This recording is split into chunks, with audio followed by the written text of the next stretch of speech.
ആരാധിക്കാം യേശുവിനെ അധികാരമുള്ളവരെ, വണങ്ങിടാം ദൈവ കുഞ്ഞാടിനെ ആരിൽ ഉന്നതനെ.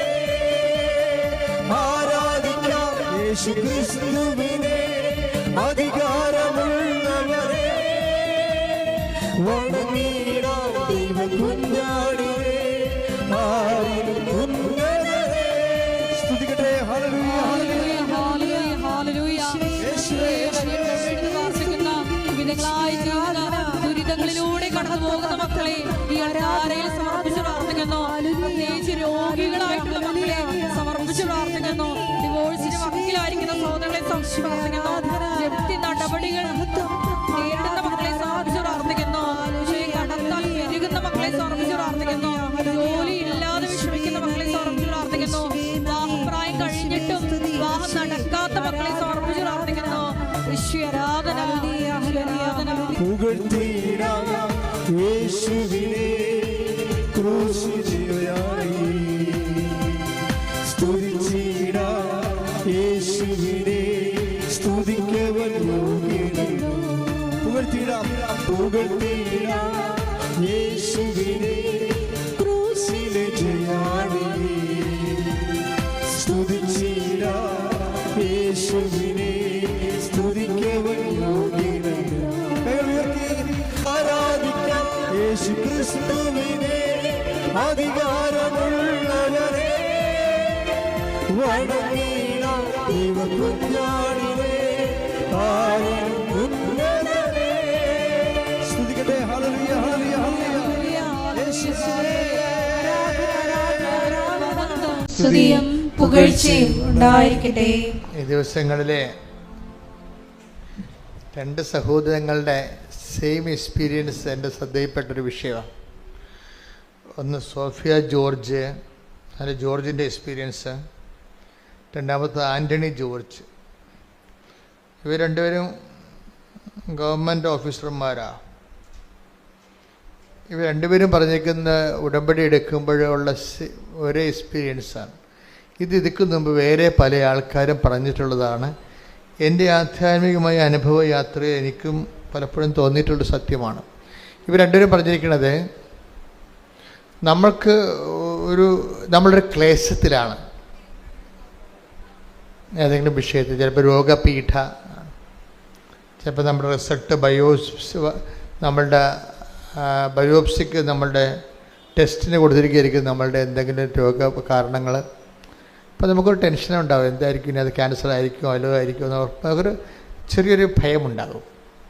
ഇപ്പം ജപ്തി നടപടി അതുപോലെയുള്ള നടപടികൾ വരുമ്പോൾ ഞാൻ എൻ്റെ പെൺകുഞ്ഞുങ്ങളെ കൊണ്ട് ഇറങ്ങേണ്ടി വരുമോ എന്നൊക്കെ ഓർക്കുമ്പോൾ നമുക്കൊരു ഭയമുണ്ടാകും.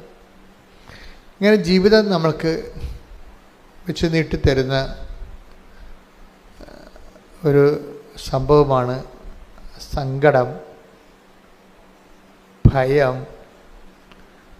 നമ്മളതിനകത്ത് ആശങ്ക, പെട്ടുപോകുമോ എന്നുള്ള ആശങ്ക, എല്ലാം തീർന്നു എന്നുള്ള രീതിയിൽ എന്തെങ്കിലും ഒരു അഭ്യുഹവല് സംഭവിച്ചു കഴിഞ്ഞാൽ, എന്തെങ്കിലും ഒരു ആഘാതം സംഭവിച്ചാൽ, തോൽവി സംഭവിച്ചാൽ എല്ലാം തീർന്നു എന്ന് തോന്നും. ഇത് പണ്ട് മുതലേ തോന്നിയ ഒരു യൂഡാസ് സിൻഡ്രോമാണ്. യൂഡാസ് സിൻഡ്രോം എന്ന് പറഞ്ഞാൽ എന്താ? പുള്ളിക്കാരൻ കർത്താവിനെ ഒത്തിക്കൊടുത്തപ്പോൾ കൈവിട്ടു പോയില്ലേ, കർത്താവ് എങ്ങനെയെങ്കിലും രക്ഷപ്പെടും എന്നുള്ള ഒരു ചിന്ത പുള്ളിക്ക് ഉണ്ടായിരുന്നു. എങ്ങനെയും രക്ഷപ്പെടും എന്നുള്ള ചിന്ത ഉണ്ടായിരുന്നു. കാര്യം ഒത്തിരി അത്ഭുതങ്ങൾ കാണിച്ച ആളല്ലേ. പക്ഷെ യുദാസ് കർത്താവ് പറയണമെന്ന് ശ്രദ്ധിക്കത്തില്ലായിരുന്നു. യുദാസിനോട് ഈശോ എന്താ പറഞ്ഞത്? 3 പ്രാവശ്യം പറഞ്ഞു. ഒരു കൊല്ലത്തിനുള്ളിൽ 3 പ്രാവശ്യം പറഞ്ഞു, മനുഷ്യപുത്രൻ ശത്രുകരങ്ങളിൽ നമ്മൾ ജെറുസലേമിലേക്ക് പോവുകയാണ്. അതിൻ്റെ 1 കൊല്ലം മുമ്പ് തുടങ്ങിയതാണ് പാഷൻ പ്രെഡിക്ഷൻസ് എന്ന് പറയും.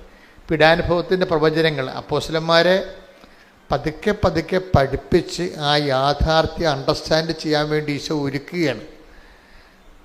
അത് ശരിക്കും പറഞ്ഞാൽ അവരുടെ ഒരു ഇമോഷണൽ സെറ്റപ്പ്, ഇമോഷണലി ഈ പാഷനോട് ഫ്രണ്ട്ലി ആയിരിക്കണം എന്നാണ് ഈശോ പറയണത്. തിയോളജിക്കലായിട്ട് വേറെ ഒത്തിരിയൊക്കെ വ്യാഖ്യാനമൊക്കെ പറയുന്നുണ്ടെങ്കിലും അതൊരു ഇമോഷണലി ആയിട്ട് അവരെ ഫ്രണ്ട്ലി ആക്കി എടുക്കുകയാണ്. കുരിശ് മരണം ഉൾക്കൊള്ളാൻ പറ്റാത്ത സാധനമാണ്. അതുകൊണ്ട് ഈശോ ഒരു കൊല്ലം മുമ്പ് തന്നെ അതിന് സ്റ്റഡി ക്ലാസ് കൊടുക്കുമായിരുന്നു. എന്താണ്? നമ്മൾ ജെറുസലേമിലേക്ക് പോവുകയാണ്, അവിടെ വെച്ച് ചില കാര്യങ്ങളൊക്കെ സംഭവിക്കും, നിങ്ങൾ ജീവിതത്തിൽ ഒരിക്കലും കേൾക്കാത്ത കാര്യങ്ങൾ കേൾക്കും. അപ്പോൾ അതൊക്കെ പറയുമ്പോൾ പതുക്കെ പതുക്കെ അപ്പോസ്തലന്മാരെ ആ വിഷയത്തോട് വളരെ ഒരു വലിയ പൊട്ടിത്തെറി ഒഴിവാക്കാൻ വേണ്ടി ചെയ്യണ കാര്യങ്ങളാണ്. എന്താണ്? മനുഷ്യപുത്രൻ ശത്രുകരങ്ങളിൽ ഏൽപ്പിക്കപ്പെടും, അവർ അവനെ പീഡിപ്പിക്കും, അവരവനെ കുരിശിൽ തറച്ച് കൊല്ലും. അത്രയും പറയുമ്പോൾ ബാക്കിയോ ഇവർ ശ്രദ്ധിക്കത്തില്ല. യഥാർത്ഥ കാര്യം പിന്നീട് പറയുന്നുണ്ട് ഈശോ ഏറ്റവും അവസാനം. ഈ ദൈവവചനത്തിൻ്റെ ഒരു പ്രോബ്ലം എന്ന് പറയുന്നത് ഇത് അവസാനം വരെ കേട്ടിരിക്കണം. ഇടയ്ക്ക് വെച്ച് വല്ലതും കേട്ടിട്ട് ചാടി ആത്മഹത്യ ചെയ്യരുത്. എന്താണ് കാര്യം? ഇടയ്ക്ക് വെച്ച് വല്ലതും കേട്ട് ചാടി ആത്മഹത്യ ചെയ്താണ് യൂദാസ് സിൻഡ്രോം എന്ന് പറയുന്നത്. അയാൾ ഈ അവസാനം പറഞ്ഞ് കേട്ടിട്ടില്ല. മനുഷ്യപുത്രനെ ശത്രുക്കരങ്ങൾ ഏൽപ്പിക്കപ്പെടും, അവർ എന്നെ പീഡിപ്പിക്കും, അവനെ കുരിശിൽ തറച്ച് കൊല്ലുമെന്ന് പറഞ്ഞാൽ ഈശോ അവസാനം പറഞ്ഞു എന്താണ്? എങ്കിലും അവൻ 3-ാം ദിവസം ഉയർത്തെഴുന്നേൽക്കും. അതാണ് യൂദാസ് കേൾക്കാതെ പോയ സുവിശേഷം. ഞാൻ എപ്പോഴും അതിനങ്ങനെ വിളിക്കാനാണ് ആഗ്രഹിക്കുന്നത്. യൂദാസ് കേൾക്കാതെ പോയ സുവിശേഷം എന്താണ്? 3-ാം ദിവസം ഉയർത്തെഴുന്നേൽക്കും. പത്രോസ് കേട്ടു, പക്ഷേ എങ്കിലും കർത്താവ് പീഡിപ്പിക്കപ്പെടുന്നതിനെക്കുറിച്ച് ഇമോഷണലി അത് ഉൾക്കൊള്ളാൻ ഭയങ്കര പാടായിരുന്നു. പുള്ളിക്കാരന് കർത്താവിനോട് പണ്ടാര സ്നേഹമായിരുന്നു, വല്ലാത്ത സ്നേഹമായിരുന്നു. അതുകൊണ്ട് തന്നെ ഈശോയുടെ ഒരു രീതി അനുസരിച്ച് ഈശോ പറയവേ, എന്നെ സ്നേഹിക്കുന്നവനെ ഞാൻ എന്നെ തന്നെ വെളിപ്പെടുത്തുമെന്ന്. ഇപ്പം ഈ അതായത് ഈ വിഷയം എപ്പോഴും നമ്മൾ ദൈവമായിട്ടുള്ള യാത്രയിൽ നമ്മൾ തുടങ്ങേണ്ടതും തുടരേണ്ടതുമായിട്ടുള്ള കാര്യം ദൈവസ്നേഹമാണ്. അതിപ്പോൾ ഇപ്പം നമുക്ക് പനി വരാം, രോഗം വരാം, ചിലപ്പോൾ ഗുരുതരമായ രോഗം വരാം. ഇതൊക്കെ നമ്മൾ ദൈവത്തിൻ്റെ ശക്തി കൂടുതൽ അറിയാനും ദൈവത്തിൻ്റെ സ്നേഹം കൂടുതൽ അറിയാനും വേണ്ടിയുള്ള ദൈവത്തിൻ്റെ ഒരു പരിപാലനയാണ്. പക്ഷെ നമുക്ക് ധൃതിയായത് കൊണ്ട്, നമുക്ക് അത്രയും കഴിവില്ലാത്തത് കൊണ്ട് നമ്മൾ ഉടനെ ചാടി എന്തെങ്കിലുമൊക്കെ പ്രവർത്തിച്ച് കളയും. ആത്മഹത്യ ചെയ്തില്ലെങ്കിൽ പോലും ചെറിയ ആൾക്കാരെ പ്രാർത്ഥിക്കാണ്ടിരിക്കും, ഇല്ലേ? ആത്മഹത്യ ചെയ്തില്ല, പക്ഷെ എന്തെങ്കിലും സംഭവിച്ചാൽ നമ്മൾ എന്ത് ചെയ്യും? ആധ്യാത്മികമായിട്ട് ആത്മഹത്യ ചെയ്യും. ശാരീരികമായിട്ട് കെട്ടിത്തൂങ്ങി യൂദാസിനെ പോലെ ചാകത്തില്ലെങ്കിലും നമ്മളും ചാകും. ആധ്യാത്മികമായിട്ട് ആത്മഹത്യ ചെയ്യും. അതെന്താണ്? Spiritual suicide. അത് നമ്മളെല്ലാവരും ചെയ്യേണ്ട ഒരു സാധനമാണ്. സ്പിരിച്വൽ സൂയിസൈഡ് എന്താണ്? എന്തെങ്കിലും സംഭവിച്ചു കഴിഞ്ഞാൽ അന്നത്തെ സന്ധ്യപ്രാർത്ഥന മുടക്കും. അതാണ് ഇല്ലേ? ഉറപ്പല്ലേ? എന്തെങ്കിലും നമുക്ക് പറ്റാത്ത വിഷമം സംഭവിച്ചു കഴിഞ്ഞാൽ നമ്മളുടനെ കുർബാന മുടക്കും. അതാണ് സ്പിരിച്വൽ സൂയിസൈഡ് എന്ന് പറയുന്നത്. അതും ഫിസിക്കൽ സൂയിസൈഡും തമ്മിൽ വലിയ വ്യത്യാസമൊന്നും ഇല്ല. ഇത്തിരി മറ്റത് സ്പിരിച്വൽ സൂയിസൈഡിന് ഇനിയും തിരിച്ചു വരാനൊക്കെ പറ്റും, ഫിസിക്കൽ സൂയിസൈഡിന് തിരിച്ചു വരാൻ പറ്റത്തില്ല.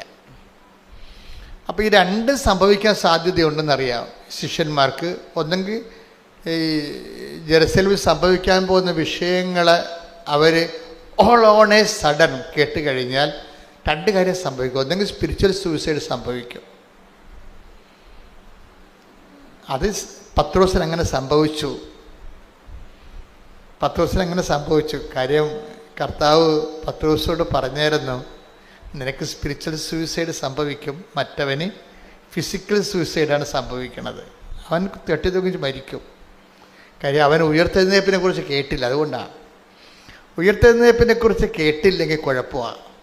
ക്രിസ്തുവിനെക്കുറിച്ച് എല്ലാം കേട്ട് അണ്ണന്മാരുടെ കൊണ്ട് കുഴപ്പം അതാണല്ല, ക്രിസ്തു സാമൂഹ്യ പരിഷ്കർത്താവാണ് എന്നൊക്കെ പറയുന്നില്ല. അതൊക്കെ വിവരക്കേട്, ബോധമില്ലാത്തവന് പുറമേ അകലെ നിന്നുകൊണ്ട് ക്രിസ്തുവിനെ മനസ്സിലാക്കാൻ ഉള്ള ഒരു വൃഥാശ്രമങ്ങളാണ്.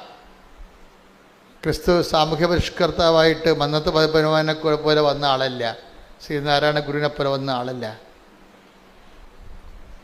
അവനിതിനെ വിഷയത്തെക്കുറിച്ചൊക്കെ വ്യക്തതയുണ്ട്. ആ 142 സങ്കീർത്തനം വായിച്ചേ. 142 സങ്കീർത്തനം 4-ാം തിരുവചനം. വലതുവശത്തേക്ക് നോക്കി ഞാൻ കാത്തിരിക്കുന്നു, വലതുവശത്തേക്ക് നോക്കി ഞാൻ കാത്തിരിക്കുന്നു, എന്നാൽ ആരും എന്നെ ശ്രദ്ധിക്കുന്നില്ല. ഒരു രക്ഷാകേന്ദ്രവും എനിക്ക് അവശേഷിക്കുന്നില്ല, ആരും എന്നെ പരിഗണിക്കുന്നുമില്ല. അപ്പൊ ഇതിനാണ് ഈ ഓടി ഒളിക്കാൻ ഇടയില്ലെന്ന് പറയണത്. ഇട ഉണ്ടെങ്കിൽ ഓടി ഒളിക്കുക എന്നുള്ള തെറ്റിദ്ധാരണ എൻ്റെ അടുത്ത് വരും.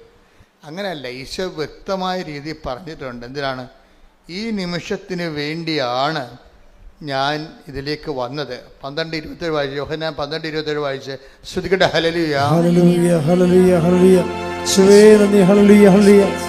യോഹന്നാൻ 12:27. യോഹന്നാൻ 12:27. പിതാവേ, ഈ മണിക്കൂറിൽ നിന്ന് എന്നെ രക്ഷിക്കണമേ. അല്ല, ഇതിനു വേണ്ടിയാണല്ലോ ഈ മണിക്കൂറിലേക്ക് ഞാൻ വന്നത്.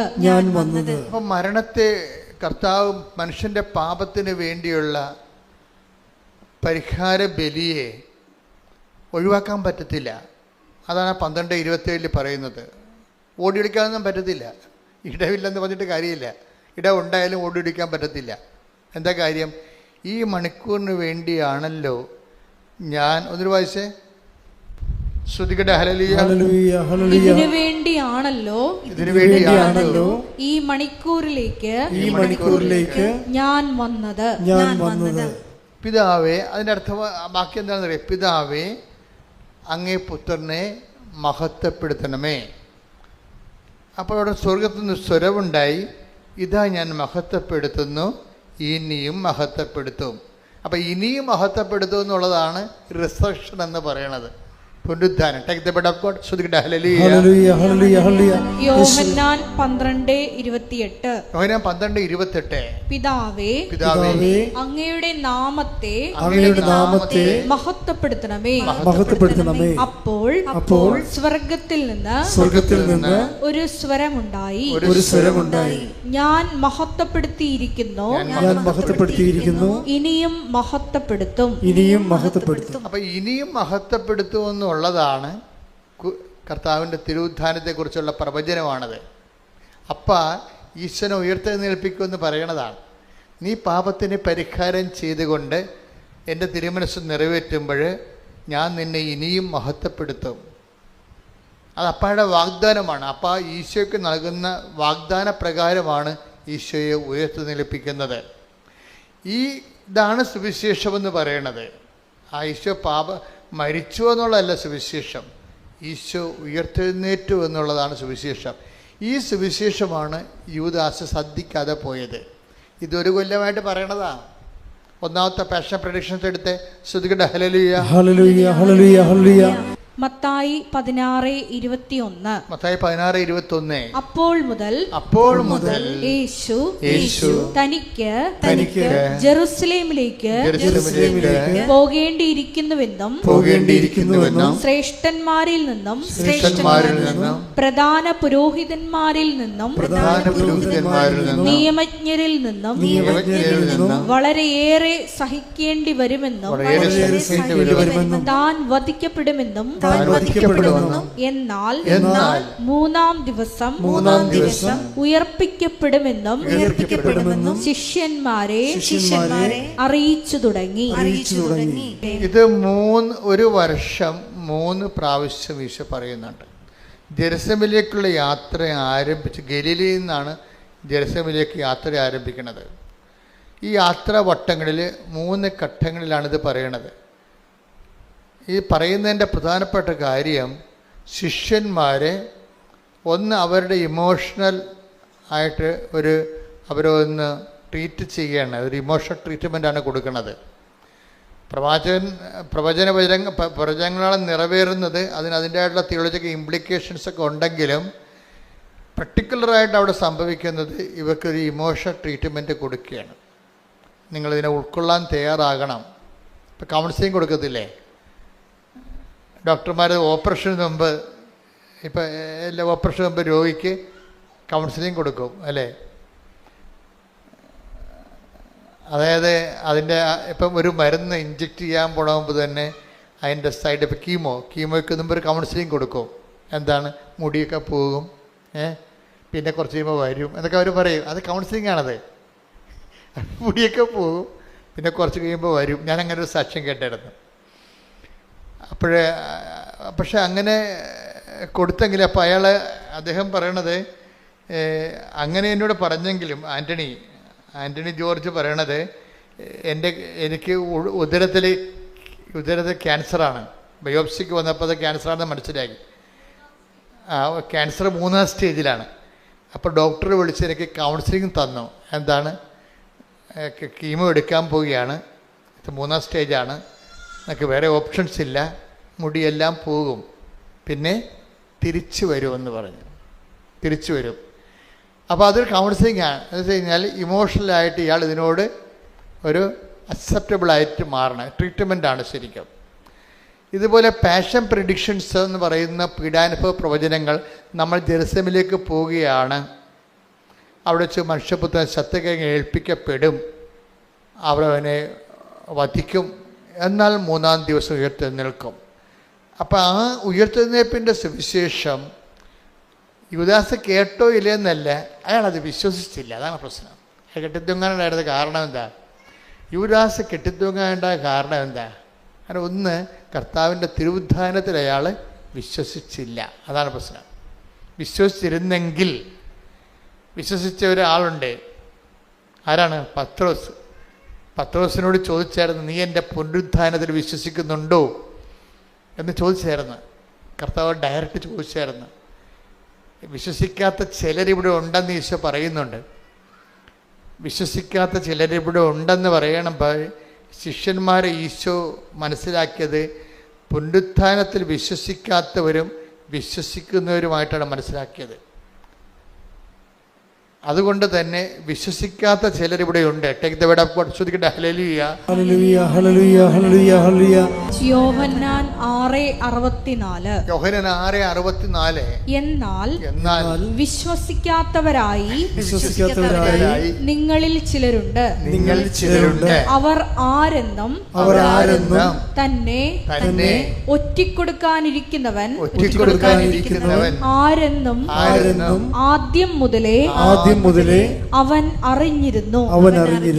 അപ്പം ആദ്യം മുതലേ തന്നെ ഈശോയ്ക്ക് അറിയാവുന്നതുകൊണ്ടാണ് ആദ്യം മുതലേ പീഡാനുഭവ പ്രവചനങ്ങൾ കൊടുക്കുന്നത്. പീഡാനുഭവ പ്രവചനങ്ങളുടെ ഉദ്ദേശം എന്താണ്? പുനരുത്ഥാനത്തെക്കുറിച്ച്, പീഡാനുഭവത്തെക്കുറിച്ച് നമ്മൾ ഈ പീഡാനുഭവ പ്രവചനം എന്നാണ് ഇതിനെ വിളിക്കുന്നത്. ശരിക്കും പറഞ്ഞാൽ അതൊരു നോൺസെൻസ് വിളിയാണ്. കാര്യം തിരുവുദ്ധാന പ്രവചനമാണത്. തിരുവുദ്ധാന പ്രവചനമാണ്. മനുഷ്യപുത്രൻ ശത്രു, അതിൻ്റെ മെയിൻ പോയിൻ്റ്, കോർ പോയിൻ്റ് എന്താണ്? ആ 3ാം ദിവസം ഉയർത്തെഴുന്നേൽക്കുമെന്നുള്ളതാണ് കോർ പോയിൻ്റ് അതിൻ്റെ. പക്ഷേ അതിന് അല്ല നമ്മളപ്പോൾ എഴുതി വെച്ചിരിക്കണ പോലും പീഡാനുഭവ പ്രവചനം എന്ന് എഴുതി വെച്ചിരിക്കുന്നത്. പക്ഷേ അതിനല്ല, അങ്ങനെയല്ല, അതിനെ പോസിറ്റീവായിട്ടാണ് നമ്മൾ അപ്രോച്ച് ചെയ്യേണ്ടത്. എന്താണ്? 3ാം ദിവസം ഉയർത്തെഴുന്നേൽക്കും.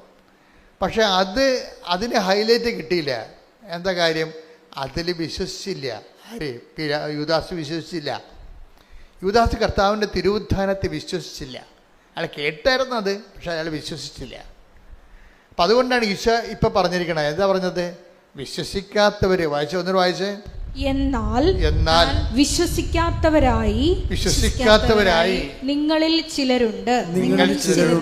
അവർ ആരെന്നും തന്നെ ഒറ്റിക്കൊടുക്കാനിരിക്കുന്നവൻ ആരെന്നും ആദ്യം മുതലേ അവൻ അറിഞ്ഞിരുന്നു. ഇതെല്ലാം അറിഞ്ഞു തന്നെയാണ് ഇതിന് ഇയാളെ കൂടെ നിർത്തണത്. കാര്യം ഇതെല്ലാം പിതാവിൻ്റെ പദ്ധതിയുടെ ഭാഗമായിട്ടാണ് യൂദാസൊക്കെ വരണത്. ഇപ്പം നമ്മുടെ ജീവിതത്തിലൊക്കെ ഒറ്റിക്കൊടുക്കലും തള്ളിപ്പറച്ചിലൊക്കെ ഉണ്ടാവുമെങ്കിൽ ഓർക്കുക, അത് നമ്മുടെ ആധ്യാത്മിക രൂപീകരണത്തിൻ്റെ അനിവാര്യമായ ഘടകമാണത്. അല്ല, അതിൻ്റെ പേരിൽ നിങ്ങൾ ഡൈവേഴ്സ് ചെയ്തിട്ട് കാര്യമില്ല. ആധ്യാത്മിക ജീവിതത്തിന് അനിവാര്യമായ ചില ഘടകങ്ങളുണ്ടാവും. ചിലപ്പോൾ സംശയരോഗിയായ ഭർത്താവായിരിക്കും. അനിവാര്യമായ ഘടകമാണ്. ആധ്യാത്മിക ജീവിതത്തിന് അനിവാര്യമായ ഘടകമാണ്. അപ്പം നമ്മൾ ട്രീറ്റ് ചെയ്യണത് അയാളുടെ സംശയരോഗം മാറാൻ വേണ്ടി അയാൾക്കൊണ്ടേ കൗൺസിൽ കൊടുക്കും. അയാളെ കൊണ്ട് ആശുപത്രിയിലിടും, അല്ലെങ്കിൽ നിവർത്തിയില്ലെങ്കിൽ അയാൾ ഇട്ടച്ചും പോയി വേറെ കെട്ടും. അപ്പോൾ ഭൂമിയിൽ മാത്രം ജീവിച്ചാൽ മതിയെങ്കിൽ ഇങ്ങനെയുള്ള അഭ്യാസം കാണിക്കാം, അത് കുഴപ്പമൊന്നുമില്ല. ഭൂമി മാത്രം ജീവിച്ചാൽ മതിയല്ല. പക്ഷേ എന്നിൽ വിശ്വസിക്കുന്നവൻ മരിച്ചാലും ജീവിക്കും. Take the bed of God. ശ്രുതിക്കട്ടെ ഹല്ലേലൂയ, ഹല്ലേലൂയ, ഹല്ലേലൂയ. യോഹന്നാൻ 11:25. യോഹന്നാൻ 11:25. യേശു അവളോട് പറഞ്ഞു. യേശു അവളോട് പറഞ്ഞു. അതായത് അവളെന്ന് പറയണ അവിടെ ഇവരാണ്, ലാസറിന്റെ പെങ്ങളെ മാർത്തായാണ്. യേശു മാർത്തായോട് പറഞ്ഞു, ഞാനാണ് പുനരുത്ഥാനവും ജീവനും. I am the life and resurrection. ലോകത്തിൽ ആരും പറഞ്ഞിട്ടില്ലേ? സമർത്ഥനായ Caesar, Solomon, Socrates, Pliny, Plato, അങ്ങനെ എന്തുമാത്രം മതസ്ഥാപകർ ഈ ലോകത്തുണ്ട്. ആരും മനുഷ്യരാശിയോട് പറഞ്ഞില്ല I am the life, I am the resurrection എന്ന്. അത് ക്രിസ്തു മാത്രമേ പറഞ്ഞിട്ടുള്ളൂ. അതുകൊണ്ടാണ് ഈ വിശ്വാസം ഇങ്ങനെ നിലനിന്നും കാലത്തെ അതിജീവിച്ച് പോണത്. ആരും പറയാത്ത കാര്യങ്ങളവൻ പറഞ്ഞു. കാര്യം അത് പറയാനുള്ള കഴിവും കപ്പാസിറ്റിയും ദൈവത്തിനടുത്ത ഒരു കപ്പാസിറ്റിയാണത് എന്ന് പറഞ്ഞ് എന്നിൽ വിശ്വസിക്കുന്നവൻ നിങ്ങളേറ്റ് പറഞ്ഞ് എന്നിൽ വിശ്വസിക്കുന്നവൻ മരിച്ചാലും ജീവിക്കും. മരിച്ചാലും ജീവിക്കും. അപ്പം മരണത്തിന് ശേഷമുള്ളൊരു ജീവിതത്തെക്കുറിച്ച് ആലോചന ഉള്ളത് കൊണ്ടാണ് ആധ്യാത്മിക ജീവിതത്തിലെ അനിവാര്യ ഘടകങ്ങളെ നമ്മൾ അക്സെപ്റ്റ് ചെയ്യണത്. പിടിയിട്ടില്ലേ? ആധ്യാത്മിക ജീവിതത്തിൽ അനിവാര്യ ഘടകങ്ങളുണ്ടാകും. ഇപ്പം നീ എത്ര നല്ല തങ്കപ്പെട്ട ദൈവ പൈതലാണെങ്കിലും നിൻ്റെ മകൻ ചിലപ്പോൾ ലഹരി പദാർത്ഥം അടിപ്പെട്ടു പോകും. അപ്പോൾ ചിലപ്പോൾ നീ എത്ര നല്ല സന്മാതൃക കാണിച്ചാലും ആ സന്മാതൃക ഒന്നും ഉൾക്കൊള്ളണമെന്ന് നിർബന്ധമില്ല. ഉണ്ടോ? അപ്പം നീ തന്നെ ഓർക്ക്, ദൈവമേ ഞാനെന്ത് ദൈവത്തിൻ്റെ മുമ്പിൽ എന്ത് ദൈവഭയത്തോട് ജീവിക്കണമാണ്. അപ്പം അമ്മ തന്നെ മകനോട് ചോദിക്കണം, നീ എൻ്റെ വയറ്റിൽ തന്നെ ജനിച്ചതാണാ എന്ന് ചോദിക്കും. എന്താണ് അവരങ്ങനെ ഇവൻ പറയണ പോലെ ചിന്തിക്കണ പോലെ ഒന്നും നമ്മൾ ചിന്തിച്ചിട്ട് കൂടിയില്ല. ഇവന് ഒരു ദൈവഭയവുമില്ല. അതുകൊണ്ടങ്ങനെ ഈ ദൈവഭയമില്ലാത്തൊരു മകൻ നമുക്കുണ്ടെങ്കിൽ തന്നെ ആധ്യാത്മികതയുടെ അനിവാര്യ ഘടകങ്ങളാണത്.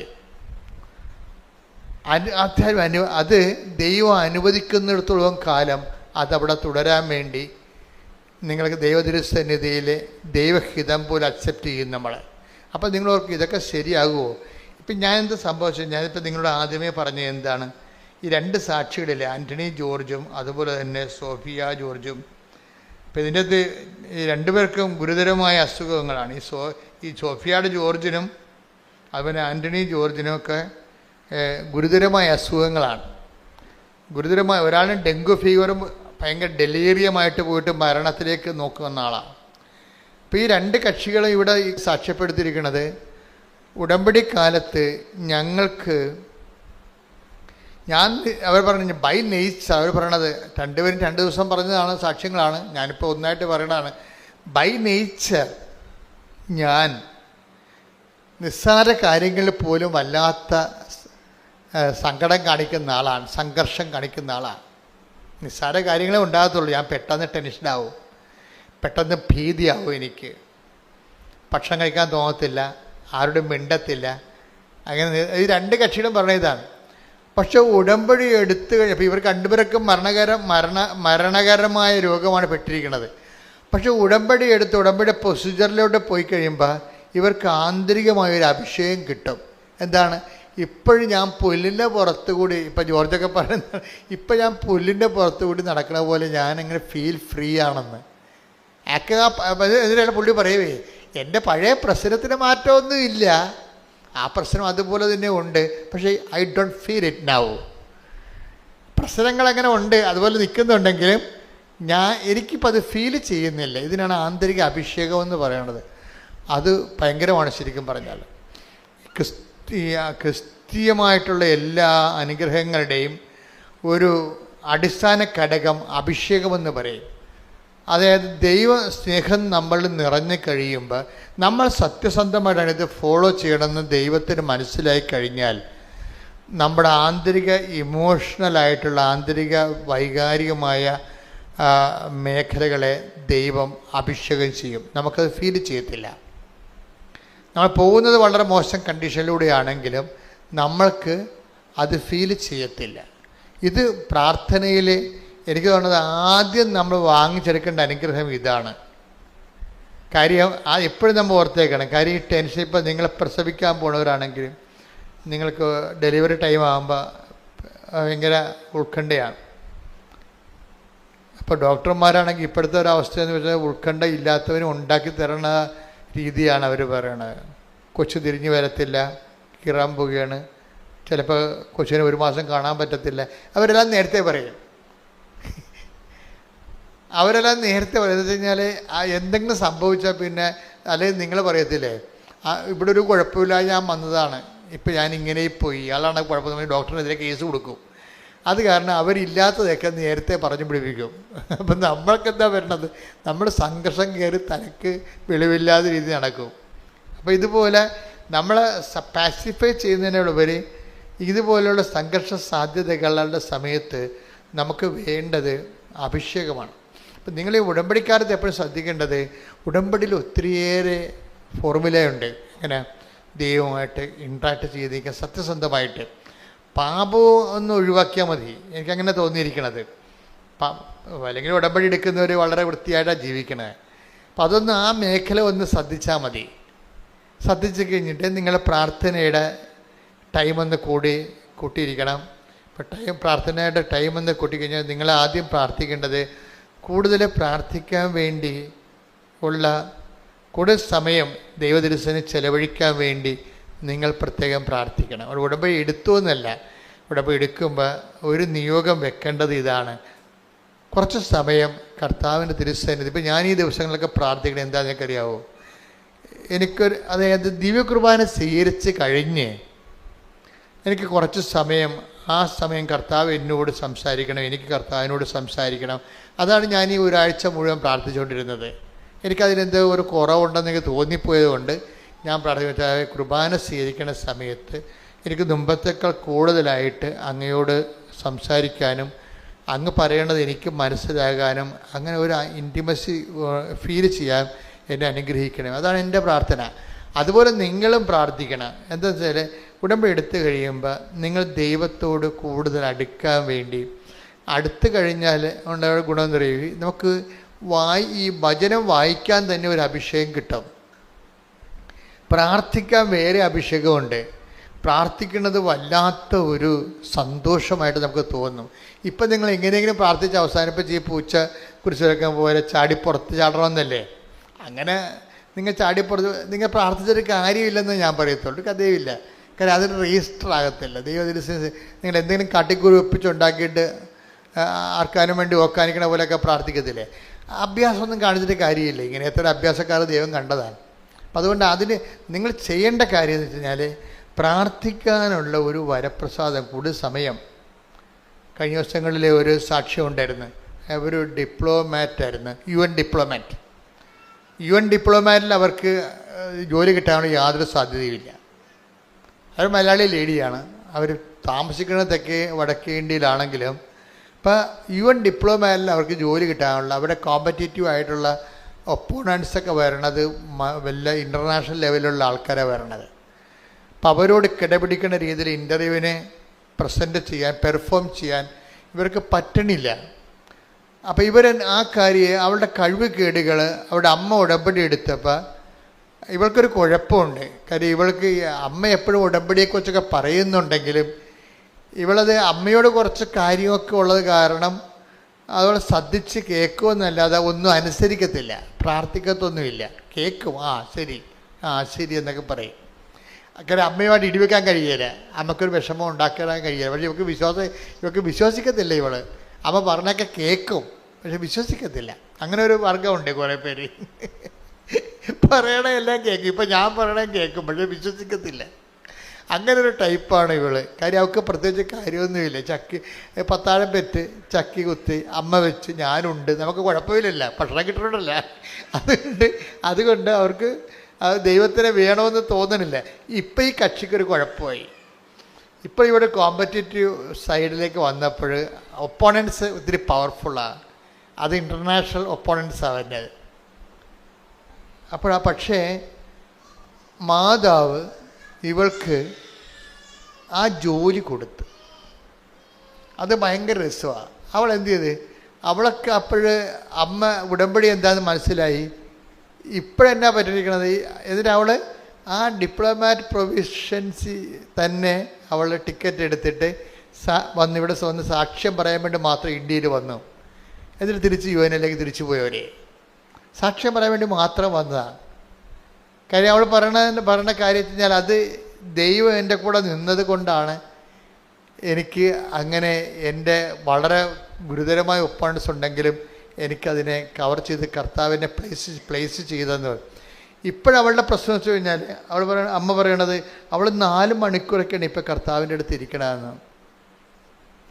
ഈ UN ഡിപ്ലോമാറ്റ് ഇപ്പോൾ കർത്താവിൻ്റെ അടുത്ത് ഇരിക്കണത് 4 മണിക്കൂറേ ഒറ്റ സ്ട്രെച്ചിൽ. അപ്പോൾ ഇതൊക്കെ അപ്പം നമ്മളിപ്പോൾ നിങ്ങൾക്കിപ്പോൾ 4 മിനിറ്റ് പോലും ഇരിക്കാൻ പറ്റണില്ലല്ലോ.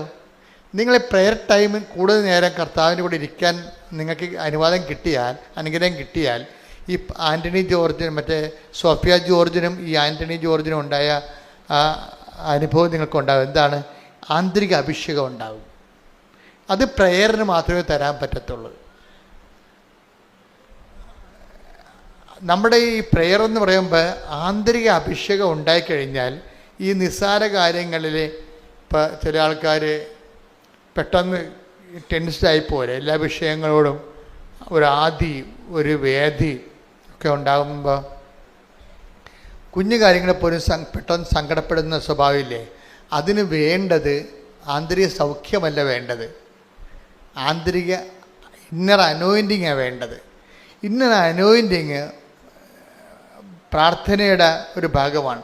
പ്രാർത്ഥനയുടെ സമയം ഒന്ന് ചെലവഴിച്ച് കൂട്ടിക്കഴിഞ്ഞാൽ, പണ്ട് എനിക്കൊരു സ്ഥലത്ത് എനിക്ക് ട്രാൻസ്ഫർ കിട്ടി, ഒരു സ്ഥലത്ത് നിന്ന് വേറൊരു സ്ഥലത്തേക്ക്. അത് എൻ്റെ സ്വന്തം നാട് തന്നെയായിരുന്നു. പക്ഷേ എനിക്കവിടെ പോകാൻ ഭയങ്കര പാടായിരുന്നു. കാര്യം അവിടെ അന്ന് തന്നെ കള്ളവാറ്റുകാരുടെ കേസൊക്കെ നടക്കുന്ന സ്ഥലമാണ്. 28 കള്ളവാറ്റുകാരുണ്ട് അവിടെ. ഇന്നിപ്പോൾ കള്ളവാറ്റുകാർ കുറവല്ലേ, അന്ന് 28. പിന്നെ നമ്പർ ഷാപ്പുകളെല്ലാം കൂടി 4 എണ്ണം, പിന്നെ 8. ആ ഇടവക മൊത്തം മദ്യശാലയാണ്. എന്നിട്ട് അവരുടെ മദ്യപന്മാരുടെയും മദ്യവിൽപ്പനക്കാരുടെയും ഒരു കേന്ദ്രമാണത്. പള്ളിയുമായിട്ട് ഇവർ ഭയങ്കര ബോൾത്തായും കേസൊക്കെ നടക്കുകയാണ്. അപ്പോൾ അങ്ങനെ നടന്ന കേസിൽ പള്ളി തന്നെ ഇവർക്ക് പൈസയൊക്കെ കൊടുക്കേണ്ടി വന്നു. അവരുടെ വീടിന് കല്ലെറിഞ്ഞെന്നൊക്കെ പറഞ്ഞ് കള്ളക്കേസൊക്കെ ഉണ്ടാക്കി ആകെപ്പാട് ഒരു തലവേദന പിടിച്ച്. അപ്പം അങ്ങനെ സ്ഥലത്തേക്ക് പോകാൻ ട്രാൻസ്ഫർ ആയപ്പോൾ എനിക്ക് സംഘർഷമായിപ്പോയി. ഞാൻ പോകേണ്ടത് എങ്ങനെയാണ് മെത്താനോട് പറയണത്. കാര്യം ഞാൻ അച്ഛനായ കാലത്ത് തന്നെ മെത്താൻ്റെ മോതിരം മുത്തിയിട്ട് ഞാനെടുത്ത ഒരു മനസ്സെടുത്ത പ്രതിജ്ഞ പറയണ സ്ഥലത്ത് പോകുന്ന, അപ്പം അത് ഡീക്കനായ സമയത്ത് എടുത്തതാണ്. ഞാനന്ന് ഈശ്വരനോട് പറഞ്ഞത് ഏത് ബെയ്റൂട്ടിൽ വേണമെങ്കിലും പോകുന്നതാണ് പറഞ്ഞത്. അന്ന് ബെയ്റൂട്ടായിരുന്നു പ്രശ്നം. ഇതിപ്പോൾ ഗാസ പ്രശ്നമുള്ള പോലെ അന്നത്തെ കാലത്ത്, ഞാൻ പട്ടം മേടിക്കുന്ന കാലത്ത് 85-ൽ ബെയ്റൂട്ടായിരുന്നു പ്രശ്നം. ഭീകരവാദികൾ ബെയ്റൂട്ട് വളഞ്ഞ് എപ്പോഴും യുദ്ധമായിരുന്നു അവിടെ. അപ്പോൾ അത് പറഞ്ഞ കാരണം എനിക്ക് തിരിച്ച് പറയാൻ ഓപ്ഷനില്ല, പറയാനില്ല. പക്ഷേ എനിക്ക് പോകാതിരിക്കാൻ, പോയാൽ ഞാൻ പണി മേടിക്കുകയും ചെയ്യും. അപ്പം എനിക്ക് ഭയങ്കര സങ്കടമായി. ഞാൻ എന്നെ ചെയ്ത് കുർബാനയും കഴിയുമ്പോൾ പള്ളിയുടെ പുറകിലൊരു വാഴത്തോട്ടമുണ്ട്, അവിടെ വന്ന് കുത്തിയിരിക്കും. അവിടെ കുറേ ബാത്റൂം കെട്ടിയിട്ടുണ്ട്. ഭയങ്കര മണമാണ് അവിടെ, വേറെ സ്ഥലമില്ല. കാരണം എന്നെ കണ്ട ആൾക്കാർ പ്രാർത്ഥിക്കാൻ വരും. പക്ഷേ എൻ്റെ അവസ്ഥ ആൾക്കാർക്കറിയാമോ? അതുകൊണ്ട് എനിക്കൊരു പ്രശ്നമുണ്ട്. ഞാൻ എന്ത് ചെയ്ത്, ഞാൻ ഈ ജപമാലയും കൊണ്ടു ഈ വാഴത്തോട്ടത്തിൽ ആ ബാത്റൂംസിൻ്റെ അവിടെ ഇരിക്കും. ഇവിടെ ഉച്ച വരെ അവിടെ ഇരുന്ന് പ്രാർത്ഥിക്കും. പിന്നെ ഉച്ച കഴിഞ്ഞ് ഊണും കഴിച്ചു വന്ന് പിന്നെ അവിടെ ഇരിക്കും. അങ്ങനെ ഞാൻ ആയിക്കൊണ്ട് 13 ദിവസം അവർ ഇരുന്ന് 13 ദിവസം ഇരുന്നിട്ടപ്പോൾ എന്നാ പറ്റുമെന്നറിയോ? എനിക്ക് എന്തെന്നില്ലാത്ത ഒരു പവറടിച്ച്, ഞാൻ പേടിച്ചിട്ട് പോകാൻ പറ്റത്തില്ലെന്ന് പറഞ്ഞ സ്ഥലത്തേക്ക് എനിക്ക് എങ്ങനെയെങ്കിലും ഒന്ന് പോയാൽ മതി എന്ന രീതിയിലായി. എൻ്റെ ആന്തരിക മനസ്സ് ചേഞ്ച് ചെയ്ത്. ഇതിനാ ഇന്നർ ഹീലിംഗ് ഇന്നർ അനോയിൻറ്റിങ് എന്ന് പറയുന്നത്. ഇതാണ് പ്രശ്നങ്ങളല്ല പ്രശ്നം അഭിമുഖീകരിക്കാൻ നമ്മളാണ് പ്രശ്നം. മനസ്സിലായില്ലേ? നമ്മളുടെ ഈ ജീവിതത്തിൽ പ്രാർത്ഥന നിലവായി. ഇപ്പം ഈ വോക്കൽ പ്രെയറിന് ഒരു എന്തിനാണ് എപ്പോഴും ഇങ്ങനെ പ്രാർത്ഥിച്ചുകൊണ്ടിരിക്കണത്? എന്തിനാണ് എപ്പോഴും ഇങ്ങനെ കൊന്ത ഉരുട്ടിക്കൊണ്ടിരിക്കണത്? പറഞ്ഞത് തന്നെ പിന്നെ പറഞ്ഞത് എന്തിനാണെന്ന് ചോദിച്ചാൽ അഭിഷേകം കിട്ടാനാണെന്ന് എൻ്റെ ഉത്തരം. ചില പറയില്ലേ, ഇപ്പം ചില സഹോദരർ പറയില്ലേ, ഈ നന്മ പറഞ്ഞോടെ തന്നെ എപ്പോഴും ചൊല്ലിക്കൊണ്ടിരിക്കണേ എന്തിനാണെന്ന് ചോദിക്കണേ. അത് വെച്ചിട്ടല്ലേ നമ്മൾ അഖണ്ഡ ജപമാല തുടങ്ങിയത്.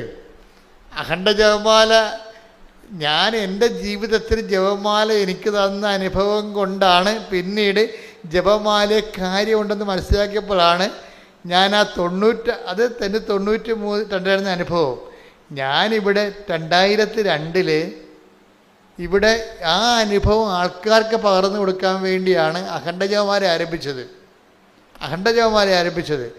അഖണ്ഡ ജപമാല ഒരു കൊല്ലം മുഴുവൻ നടത്തി രാത്രിയും പകലും നടത്തിയപ്പോഴാണ് 2004 ഡിസംബർ 7 അമ്മ പ്രത്യക്ഷപ്പെട്ടത്. അപ്പോൾ ഈ പ്രത്യക്ഷീകരണമെന്ന് പറയുന്നത് ഒരു പ്രാർത്ഥനയിൽ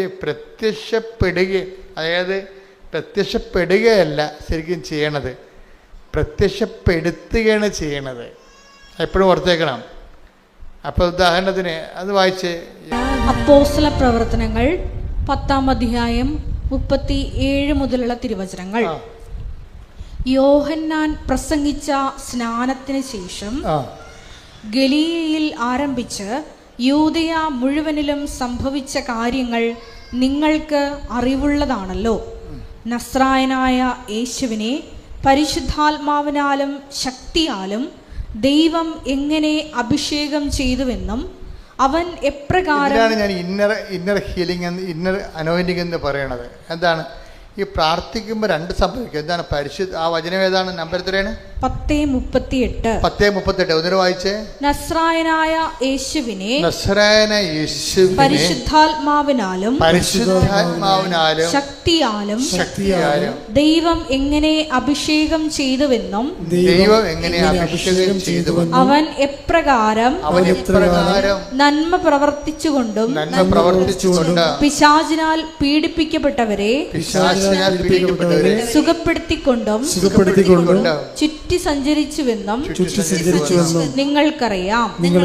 അപ്പൊ ഇന്നർ അനോയിന്റിംഗ് എന്ന് പറയുന്നത് പരിശുദ്ധാത്മാവിന് ശക്തിയല്ല, അത് പ്രാർത്ഥനയെ കിട്ടണതാ. ഇപ്പൊ നമ്മൾ ഒരു കൊല്ലം മുഴുവനും ഇവിടെ അഖണ്ഡ ജപമാല ചൊല്ലി രാത്രിയും പകലും അണമുറിയാതെ ചൊല്ലി. അപ്പൊ എന്ത് പറ്റി? നമുക്ക് പരിശുദ്ധാത്മാവും കിട്ടി, ശക്തിയും കിട്ടി.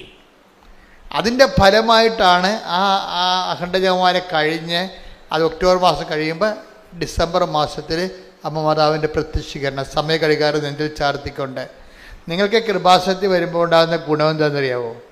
നിങ്ങൾക്ക് ഒത്തിരിയേറെ ഇത് ലൈറ്റ് വെയ്റ്റാണ്. കൃപാസനം ആധ്യാത്മികതയുടെ ഏറ്റവും വലിയ ഗുണം ഉടമ്പടി എന്ന് പറയുന്നത് ഫെദർ ടച്ച്, ലൈറ്റ് വെയ്റ്റാണ്. പവർ സ്റ്റിയറിംഗ് എന്നൊക്കെ പറയത്തില്ലേ, power and steering, mechanical steering അല്ല. അതിന് ഒത്തിരിയേറെ കഷ്ടപ്പാടാണ്. ഉള്ള മസിലെല്ലാം പൊടിഞ്ഞ് വേർത്ത് പൊടിഞ്ഞ് ഇത് പവർ സ്റ്റിയറിംഗ് ആണ്. എന്താ കാര്യം? ഇതിങ്ങനെ ഒരു ഫെദർ ടച്ച് കൊണ്ട് വർക്ക് ചെയ്യും. കാര്യം ഉടമ്പടിയുടെ വരുന്നൊരു വിഷയം മാതാവിൻ്റെ പ്രത്യക്ഷീകരണം, അതിൻ്റെ അടയാളങ്ങൾ കാണിക്കാൻ ദൈവത്തിന് ഭയങ്കര ആഗ്രഹമുണ്ട്. മാതാവിൻ്റെ പ്രത്യക്ഷീകരണം കൃപാസനത്തെ മാതാവ് പ്രത്യക്ഷപ്പെട്ടതിനെക്കുറിച്ച് സ്ഥിരീകരിക്കേണ്ടത് നമ്മുടെ ആവശ്യത്തെക്കാൾ ഉപരി. കാര്യം സമയഘടികാരമല്ലേ നെഞ്ചിൽ ചാർത്തിരിക്കണത്. അതിൽ ലൂർദ് പോലെയും ഫാത്തിമ പോലെയും നിസ്സാരമായ കാര്യങ്ങളല്ലത്. സമയഘടികാരമാണ് നെഞ്ചിൽ ചാർത്തിരിക്കണത്. പിന്നെ സിൽവർ ഗ്രേയിലാണ് കാണപ്പെടുന്നത്. പറഞ്ഞിരിക്കുന്നത് ദുരന്തമുണ്ടാകാൻ പോണ അന്ത്യകാലത്തിൻ്റെ നിറങ്ങളും അന്ത്യകാലത്തിൻ്റെ സന്ദേശമാണ്. ഇത് ലോകം മുഴുവൻ എത്തണമെന്നുണ്ടെങ്കിൽ ഒത്തിരിയേറെ വ്യാപകമായ രീതിയിൽ ചർച്ച ചെയ്യപ്പെടുന്നുണ്ടെങ്കിൽ അടയാളം കിട്ടണമെന്നുണ്ടെങ്കിൽ അതിനുള്ള കഴിവുള്ള ആൾക്കാർ അവലംബം ചെയ്യണം ഇവിടെ. അതുകൊണ്ട് ദൈവത്തിൻ്റെ ഒരു ആവശ്യമാണ് നിങ്ങളുടെ ജപ്തി മാറ്റുക, നിങ്ങളുടെ ക്യാൻസർ മാറ്റുക, നിങ്ങളെ പച്ചപിടിപ്പിച്ചെടുക്കുക എന്നുള്ളത്. നമ്മുടെ ആവശ്യം പോലെ തന്നെ ആരുടെ ആവശ്യമാണ്? ദൈവത്തിൻ്റെ ആവശ്യമാണ്. കാര്യം കൃപാസനത്തിൽ ഇപ്പം നിങ്ങളുടെ മറ്റൊരു തരത്തിലുള്ള ധ്യാനം കൂടുന്ന പോലെ അല്ല പ്രശ്നം. ധ്യാനത്തിൻ്റെ ചുറ്റവട്ടങ്ങൾ ഒക്കണ പോലല്ല ഇത് അല്പം ശരിയായ ബാക്കി ദൈവം ശരിയാക്കും. അതാണ് വിഷയം. അതുകൊണ്ടാണ് പറയുന്നത്. അത് ഇപ്പോഴല്ല, പണ്ടും അങ്ങനെയാണ്. അതുകൊണ്ടാണ് പറയുന്നത് അല്പം നമ്മൾ ശരിയായ ബാക്കി ദൈവം ശരിയാക്കും. കാര്യം ദൈവത്തിൻ്റെ ഒരു ആവശ്യമാണിത്. പ്രത്യക്ഷീകരണം സഭയെ കൊണ്ട് അംഗീകരിച്ചിട്ട് ഇൻ്റർനാഷണൽ ലെവലിൽ ചർച്ച ചെയ്യപ്പെട്ടിട്ട് ദൈവ മെസ്സേജ് ഗ്ലോബലായിട്ട് കൊടുക്കുക എന്നുള്ളത് ദൈവത്തിൻ്റെ ആവശ്യമാണ്. അതിന് ദൈവം നമ്മളെ കരുവാക്കും. അപ്പം നിങ്ങൾ ബുദ്ധിയുള്ളവർ എങ്ങനെയാണ് ചെയ്യേണ്ടത്? എന്താ ചെയ്യേണ്ടത്? കർത്താവേ, എൻ്റെ ഈ അവസ്ഥയിൽ നിന്ന് തന്നെ രക്ഷപ്പെടുത്തണമെന്നല്ല പറയേണ്ടത്. കർത്താവേ, എന്നെ നിൻ്റെ പ്രത്യക്ഷീകരണത്തിൻ്റെ സാക്ഷിയാക്കണേ. ഒന്ന് പറഞ്ഞേ, നെഞ്ചത്ത് കൈവച്ച് പറഞ്ഞേ, കർത്താവേ കർത്താവേ, എന്റെ കണ്ണീരിന് സമാധാനം ഉണ്ടാക്കിക്കൊണ്ട് അങ്ങ് എന്നെ കൃപാസനത്തിൽ പ്രത്യക്ഷപ്പെട്ട പരിശുദ്ധ അമ്മയുടെ പ്രത്യക്ഷീകരണത്തിന്റെ സാക്ഷിയാക്കണമേ. ശ്രുതികട്ടെ ഹല്ലേലൂയ.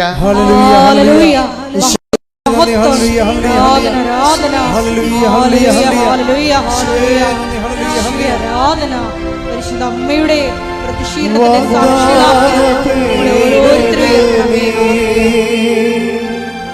സാക്ഷികളാക്കി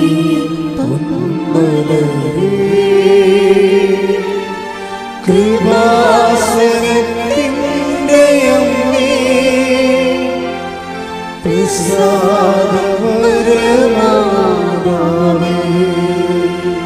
പരിശുദ്ധ പരമ ദിവ്യകാരുണ്യത്തിന് ആരാധനയും സ്തുതിയും പുകഴ്ചയും ഉണ്ടായിരിക്കട്ടെ. ഇന്ന് നടപടി പുസ്തകം 10:41 വായിച്ച്. അപ്പോസ്തല പ്രവർത്തനങ്ങൾ 10:40-41.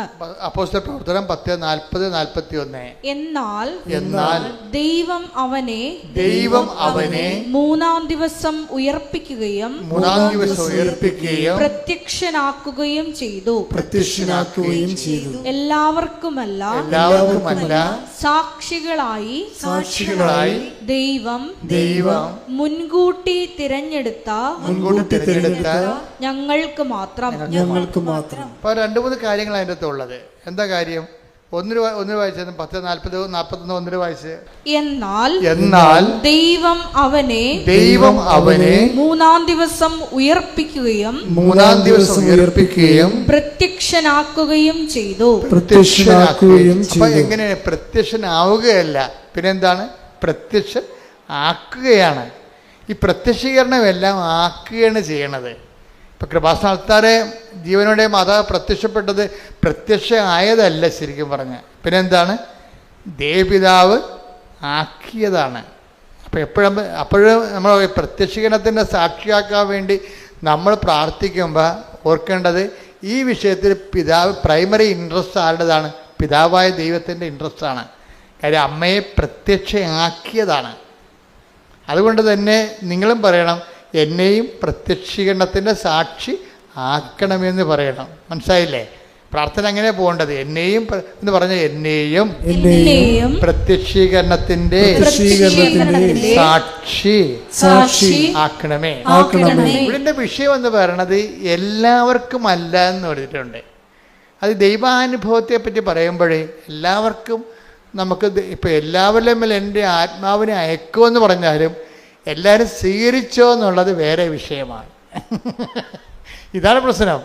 ദൈവത്തിൻ്റെ കോമൺ പോളിസിയാണ് എല്ലാവരിലേക്കും ഞാൻ എൻ്റെ ആത്മാവിനെ അയക്കും. Take the bed of God. ശ്രുതികട്ടെ ഹല്ലേലൂയ. ജോയേൽ 2:28. ജോയേൽ പ്രവാചക പുസ്തകം 2-ാം അധ്യായം 28-ാം വാക്യം. അന്ന് ഇങ്ങനെ സംഭവിക്കും. അന്ന് ഇങ്ങനെ സംഭവിക്കും. എല്ലാവരുടെയും മേൽ എന്റെ ആത്മാവിനെ ഞാൻ വർഷിക്കും. Praise the Lord. അത് കോമൺ പോളിസിയാണ്, ജനറൽ പോളിസിയാണ്. ദൈവം ആരെയും മാറ്റി നിർത്തണില്ലെന്നതിൻ്റെ അർത്ഥം മനസ്സിലായില്ലേ? എല്ലാവരെയും ആണ് സ്വീകരിക്കണത്. പക്ഷേ ഉള്ളൊരു പ്രോബ്ലം, എല്ലാവരുടെയും മേലെ എൻ്റെ ആത്മാവിനെ ഞാൻ വർഷിക്കും. വർഷിച്ച അണ്ണന്മാരെല്ലാവരും സ്വീകരിച്ചോ? That's other problem. അതാണ് അവിടെയാണ് അപകടം കിടക്കുന്നത്. അത് ദൈവത്തിൻ്റെ കോമൺ പോളിസിയാണ്. ദൈവം പക്ഷപാതരഹിതനാണെന്ന് എഴുതിയിട്ടില്ലേ? Take the bed of God. അപ്പോസ്തല പ്രവർത്തനം 10:34. പത്രോസ് അവരോട് സംസാരിച്ചു തുടങ്ങി. സത്യമായും ദൈവത്തിന് പക്ഷപാതമില്ലെന്ന്. അതാ പ്രശ്നം.